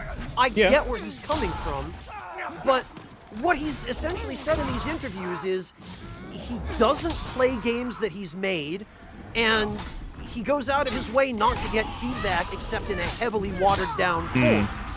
So what I get out of this is he's basically making his games in a vacuum, and he's not really looking at anything to improve upon from one game to the next. Yeah. And that's why you see the same mistakes and the same errors and the same bugs like the same glitches over and over again with each new game. I feel like that mentality, like it's almost kind of a shitty mentality, but like I understand what he's saying. But the my real issue with that is that I feel like had Demon Souls and Dark Souls, not even Demon Souls. Let's not pretend like Demon Souls was wildly successful because it wasn't. More of a sleeper hit, yeah. Yeah, it was. It was definitely not what Dark Souls ended up becoming. You know, Dark Souls was like super popular after a point because even after it came out, it wasn't very popular. I mean, like it was. You were hard pressed to really ever hear anything about it past in like 2011 or whatever. It took a little while to catch on. Yeah, for sure. It didn't really start to catch on, I'd say, until about a year before Dark 2. Like really catch on. And what's really a little bit irritating about that whole like sentiment is, I feel like if the games had not been as successful as they were, then that would have been like a rapid track to, I mean. Like, I don't know, it just seems like a really bad mentality to have towards, like, I guess making something or being creative, like not really ever visiting, like, feedback and things like that, or getting really filtered feedback, which I saw somebody was talking about how working in a corporation, they've seen filtered feedback basically be effectively useless, which I understand what they're talking about, because even back when I worked as a, you know, network engineer and stuff like that, if you ever got, like, you know, effectively filtered feedback from some of your clients, you're never really going to see what some of the actual issues are. You're going to get like this almost kind of sugar-coated, really strange version of it that isn't exactly helpful. It's really watered down is what you get. Yeah, it's, you know, the game Telephone, right? Yeah. Oh yeah, absolutely. Yeah, it's very similar to that. Yeah. For anyone who's not familiar in chat, Telephone is it's a physical game that you play with a bunch of your friends or family members where everybody sits in a circle around the room, and one person decides on a message or a phrase or a sentence, and that person whispers the sentence in the next person's ear, and that person then whispers the sentence in the next person's ear, and it goes around the circle, and the object of the game, it's not really a competitive game, it's just to see how different the message is by the time it gets all the way around the circle, and how much gets lost in translation. And 9 times out of 10, the message you end up with is completely different than the message you started off with. Right. And that's what happens with filtered feedback. Yeah. And I don't know, there's something, it's not really irritating because it doesn't really matter. It's a very like artistic way to take on it. It's like, you know, I'm making my thing, here it is, whatever. And not that every artist is like that, but you know, I've seen a similar mentality. But it almost doesn't seem kind of take it or leave it. It feels more like, I don't know, like I said, if the games didn't have like some widespread appeal for being as unique and strange as they were, I feel like that would have been like a kind of dead-end road with that kind of mentality towards it, because then effectively you're making games that have no feedback on them, and you know, you're just going to continue making some weird thing after weird thing that nobody's going to be particularly interested in. But in this case, naturally it worked out because there wasn't really anything quite like Demon Souls and Dark Souls when they came out. They were, you know, ARPGs of a different, you know, breed. I mean, you've seen ARPGs in all different shapes, colors, and sizes. I mean, technically Diablo's, you know, an ARPG. It's an isometric one. Kingdom Hearts is an ARPG, but these were definitely different. They had a very, very intent focus on difficulty, and they had a unique multiplayer system that really hadn't been done before with the whole invasion system. And they had an emphasis on risk versus reward that it's starting to seem like they only got right purely by chance, based on some of the stuff Miyazaki has said since then. But they did basically the opposite of what other games like them were doing at the time. Other games at the time, you know, 2008, 2009, the late aughts, games were trying to be more approachable and more accessible. And so you had this influx of essentially what some friends of mine used to like to call Sunday morning button bashers, where I think I'm slightly misusing the term there because those were specifically talking about beat 'em ups, but you'd mash a few buttons and that'd be it. That would be the gameplay experience. Where there's truth to that though, because there was that period, especially like I would say like early Xbox 360, PS3, where we were seeing a ton of games that were like, you know, heavily tutorialized, almost to the point of the fault where it was just obnoxious and handholdy, and you know, here comes the Souls franchise, which is very, you know, Nintendo hard-esque, as people would put it, where it was just like this almost ridiculously difficult. But it wasn't even that the games were necessarily super difficult. It was just they kind of had a different different kind of like progression style to them. You know, things were a bit slower paced, especially the earlier games. Well, and that's what I mean about risk versus reward. There's I've got it somewhere, but I don't have a convenient way of linking it to chat. But maybe... no, I don't have a bookmark of it. I thought I did. But basically, it's an old comic that was originally drawn about Dwarf Fortress, right? And it compares different games of essentially 3 different tiers of difficulty. It compares casual games, hardcore games, and originally it compares Dwarf Fortress. But somebody took this comic and adapted it so that Dwarf Fortress is now Demon Souls. Right. And the point of the comic, I have it on my hard drive somewhere. I can give it to you to put on your Discord if people are interested later. But it's basically, the point of it is that games like Demon Souls or Dark Souls, they ramp up the challenge, but they do it in such a way that overcoming the challenge gives you a massive reward, and it gives you a feeling of satisfaction and of positive reinforcement. And it's that high, that adrenaline rush of, you know, this is your 15th attempt on the boss, but you're finally starting to figure out its attack patterns, and you're finally starting to know, okay, how do I dodge this attack? This is when it's right to strike him. This is when it's safe to heal. And the feeling of putting all of that together and winning the fight and being successful is really kind of unlike anything that you get from casual games. Or at least at the time, yeah. Yeah, of the time, or, you know, the button mashing types of games that were contemporary to Demon's Souls, right? Yeah, no, I totally get that. I think it's interesting to see how much of the, because it's always strange to see people's take on like a Souls style game, because there's definitely been plenty of Souls likes. I mean, you've seen games that have bridged genres together and kind of, I mean, tried to take elements of it, but none of them I think have ever really gotten.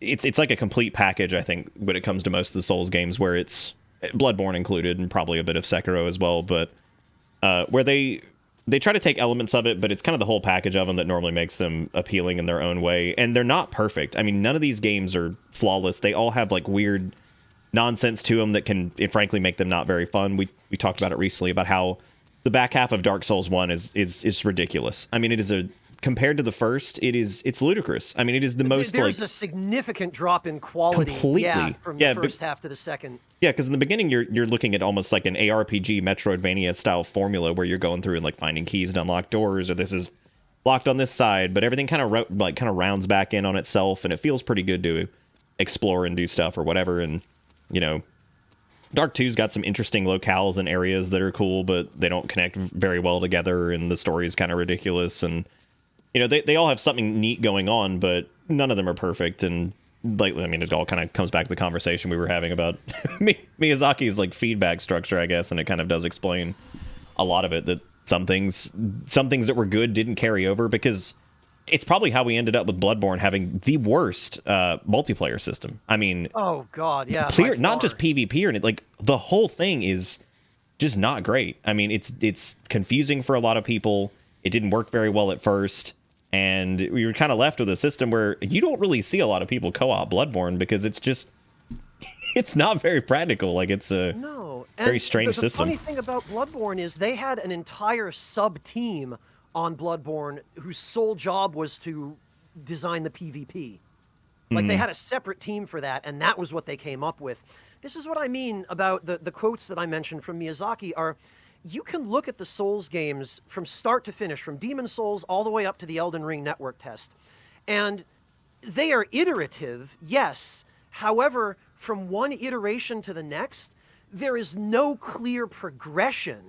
It's not like you look at Dark Souls 1 and you see, okay, yeah, this is a clear improvement over Demon Souls. Stuff has changed from Demon Souls to Dark Souls 1, but it's more that it's just changed. And some stuff is better, some stuff is worse, but they clearly weren't looking at what happened in Demon Souls that needed to be improved when they designed Dark Souls 1. And then from Dark Souls 1 to Dark Souls 2, it's another iteration, but there's clearly a lack of focus on what was good or bad about the previous game, and there's a lack of change based on that information in DS2. Mind you, DS2 had its own problems during development that that are a separate issue. Oh, but yeah. from DS2 to DS3, you look at the next iteration of the Souls games in DS3, and there are problems that have existed since the start of the series that clearly have not been touched. And knowing Miyazaki's attitude toward feedback and toward playing his own games and finding out for himself what could be done better, it's a lot clearer why that's the case. Oh yeah.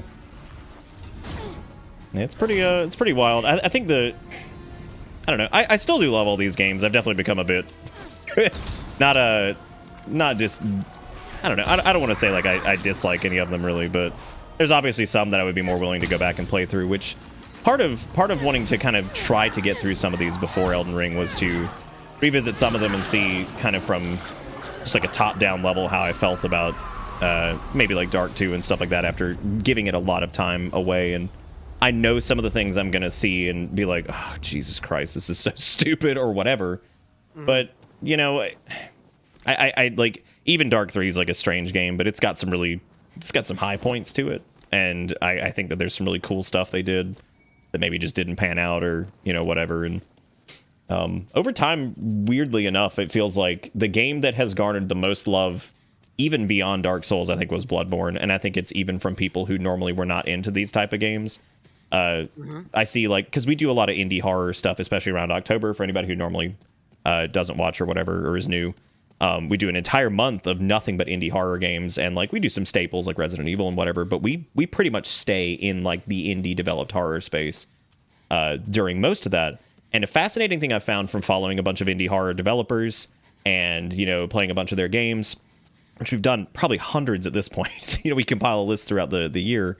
My channel artist does, Pink Blood. He compiles a list of games throughout the year, and we play them. And it's amazing to see how many of those people that I follow on Twitter who do that type of development absolutely worship Bloodborne, and not like in a bad way. It's just fascinating that even it seems like the horror people were all about it.